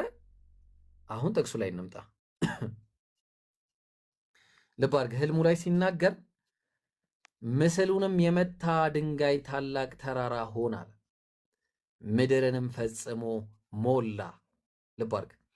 የዚያን ጊዜ ብርቱና ማን ነው ብረቱና ሸክላው ናሱን ብሩም ኦኬ እዚህ ጋር የትኛው ነበረ ሲፈጫየው ድንጋይ ከተራራ ተፈንቅሎ መጣ ያለው እጅም ሳይነካው ድንጋይ ከተራራው ተፈንቅሎ ከብረትና ከሸክላ የሆነውን የምስሉን እግሮች ሲመታ እና ሲፈጭ አየህ አለ። አየው የሮማን ኢምፓየርን ያጠፋ ኢምፓየር ነው። ማን ነው ያ ኢምፓየር ካልን በእነዚያ ነገስታት ዘመን የሰማይ አምላክ ለዘላለም የማይፈርስ መንግስት ያስነሳል። ያስነሳውም የነቢዩ ሙሐመድን ዓለይሂ ሰላቱ ወሰላም ኪንግደም ነው። ለሌላ ህዝብም የማይሰጥ መንግስት ነው የሚሆነው። እነዚያም መንግስታት ሁሉ ትፈጫቸዋለች። በቃ በአጠቃላይ መንግስቱን ሁሉ ይፈጫቸዋል። ለዘላለምም ትቆማለች። ይኸው ሸሪዓው የነቢዩ ሸሪዓ ለዘላለም ቁርአን ቆሞ እያየነ ነው ማለት ፊት ለፊት ማለት ነው። 5% ባትሪው ዛሬ ወዴት ነው የሚሮጠው? ቆይ አንዴ። እሺ ከዛም ምን አለ? ልብ አድርግ። ከዛም ምን አለ? ድንጋዩ እጅ ሳይነካው ከተራራው ተፈንቅሎ ብረቱንና ናሱን ሸክላውንም ብሩንም ወርቁንም ሲፈጨው እንዳየህ እንዲሁ ከዚህ በኋላ የሚሆነው ታላቁ አምላክ ለንጉሱ አሳውቋል። ይሄ ሂስትሪካሊ በቃ በትክክል በሂስትሪ የተረጋገጠ ትክክለኛ የሆነ ፕሮፌሲ ማለት ይሄ ነው። ለዛ ነው ይሄ ነገር በእናንተ ላይ ብቻ ሳይሆን በእኛም ላይ ራሱ ተጠቅሶ ታየዋለህ። አልቢዳያ ወኒሃያ ላይ ገጽ 379ኛው ላይ ስለዚህ መጽሐፍ ያወራል። ስለ ዳንኤል መጽሐፍ የዳንኤልን መጽሐፍ ያገኙትና ከዛ በኋላ የሞተ ሰው ስር ተጋድሞበት ነው የሚያገኙት። እና ምን ይላል? ይሄ ማን ነው ብለው ሲናገሩ አለዚ ዘዐመ አህሉ ሃዚሂ ልበለድ ማን ነው በልደቲ አነሁ ዳንኤል ይላል። ተመልከት፣ እሱ ዳንኤል መሆኑን ይናገራሉ ብለው የሚያስቀምጡበትን ሁኔታ ታያለ። የዳንኤል መጽሐፍ ማለት ነው። ተግባባን? እንዲህ አይነት 60 የለም። እሺ ብራዘር፣ ይሄ 70 ነው፣ 60 አይደለም። እሺ ለማንኛውም ስለዚህ ይሄንን ይመስላል መንግስቱ የሮም የመጨረሻውን ሁሉንም መንግስት ያፈረሰው መንግስት ምን መንግስት ነው ያልከው? ኦቶማን ኢምፓየር። ስለዚህ አሁን ኦቶማን ኢምፓየር አለ? ኖ ኦቶማን ኢምፓየር ማለት እኮ ኢምፓየሩ አምላክ ያስነሳው ማን ነው ነው መጀመሪያ። ኦቶማን ኢምፓየርነቱ አይደለም እኮ። የኦቶማን ኢምፓየር መሰረቱ ምንድን ነው? ሙስሊሞች ናቸው። ያ ሙስሊሞች ናቸው። ለዛ ነው እስቲ አንድ ልጨምር ወይ ነው አሁን አዎ እስከ ዘላለም ይገዛል ይላልና በትክክል ያሳየኸኝ ማፕ እንዳለ ሙስሊሞች እየገዙ ነው አሁን። አዎ እሱ ምን መሰለ፣ እሱን ላሳየሽ። በቃ እሱን ላሳየ። ዘላለም የሚለው የዕብራይስጥ ቃል ለምሳሌ አንድ ነገር ላሳየና እዛ ላይ እንትን እንላለን። ያው አዘጋጅቼ ስላስቀመጥኩት ኦልሬዲ ያው ዘላለም የሚለውን አየው። ዘላለም የሚለው ነገር አላፊ ጊዜ ለሆነ ይቀመጣል። ለምሳሌ እግዚአብሔር ትንቢተ ኤርምያስ ምዕራፍ 25 ላይ እንዲህ እያለ ይናገራል። ፈጽሜ አጠፋቸዋለሁ ለመደነቂያና ለማፏጫም ለዘላለምም ባድማ አደርጋቸዋለሁ አለ። ለዘላለም አለ እግዚአብሔር። ግን ደግሞ ወዲያው ሌላ ምዕራፍ ላይ ሄዶ እዛው ምዕራፍ 29 ላይ እግዚአብሔር እንዲህ ይላል አለ 70 ዓመት በባቢሎን ተፈጸመ አለ። አየው 70 ዓመት ተፈጸመ። በተፈጸመ ጊዜ እጎበኛቸዋለሁ ወደዚህም ስፍራ እመልሳችሁ ዘንድ መልካሚቱን ቃሌን እፈጽምላችኋለሁ አለ። ከዛ ቀጠልና ቁጥር 12 ላይ እናንተንም ትጠሩኛላችሁ፣ ሄዳችሁም ወደ እኔ ትጸልያላችሁ፣ እኔም እሰማችኋለሁ አለ። ግን የዛኔ ምን ብሏቸው ነበረ? ለዘላለም ባድማ አደርገዋለሁ ብሎ ነበር። ዘላለም የሚለው አሁን እዚህ ጋር ወክሎ የመጣው 70 ዓመትን ነው። አየው። በሌላ ቦታ ላይ ባሪያው ይላል፣ ባሪያው በወስፌ ጆሮውን ብሰው ይላል። ከዛ ለዘላለምን ባሪያ ይሁን አለው። ለዘላለም ባሪያ ይሁን ማለት ዘላለም ዝንተ ዓለም ማለት ነው እንዴ? አይደለም። ወይ ባሪያው መሞት አለበት። ባሪያው ከሞተ ባርነቱ ነፃ ይወጣል። አለዛ ደግሞ ሰውየው አሳዳሪው ከሞተ ሰውየው ነፃ ይወጣል። አለዛ ደግሞ ነፃ ካወጣው ምን ይሆናል? ይሄ ሰውዬ ነፃ ይወጣል። ስለዚህ ለዘላለም የሚለው ነገር ምንድነው? አላፊ ጊዜን እንትን ብሎ ይመጣል ነው። ተግባባን? አላፊ ጊዜን ወክሎ የሚመጣ ለዛ ነው ይሄ የነብዩ ሰለላሁ ዐለይሂ ወሰለም እነዚህ አሁን ቅድም ያየው ግዛት እነዚህ የገዙት ግዛቶች ቅድም ያሳየው እነዚህን ሁሉ አሁን ላይ ላይገዙ ይችላሉ። ትክክል ነው። ያ ማለት ግን ለዘላለም አይኖርም ማለት አይደለም። እንትኑ አለ ስቲል አለ አሁንም አለ ኪንግደሙ አሁንም አለ። ተግባባን? ኪንግደሙ ስቲል አለ። ለዛ እኮ ነው ተመልከት፣ አንድ በጣም የሚገርም ጥቅስ ላሳይ። ይሄንንም ጥቅስ ተመልከት። ያው እኔ የሚሰማ ሰው ካለ አንድ ሰው እስከሚቀር ድረስም እኔ እናንተ ብንቀር እኔ ችግር የለብኝም። እኔ ካዳመጥከኝ ማለት ነው። ምክንያቱም በማዳመጥ ብዙ ይገኛል። እሺ ተመልከት፣ ማቴዎስ 21 ላይ ደግሞ እንደዚህ ይላል። ይሄም በጣም የሚገርም ነው፣ ምሳሌ ነው። እሺ ማቴዎስ 21 ላይ ከቁጥር 33 ይጀምራል። ሌላ ምሳሌን ስሙ አለ። ኢየሱስ ነው የሚነግራቸው ለደቀ መዛሙርቱ። እሺ የወይን አትክልት የተከለ ባለቤት ሰው ነበረ። ምሳሌ ነው። የወይን አትክልት የተከለ ባለቤት ማለት እግዚአብሔርን ነው የወከለው እዚህ ጋር።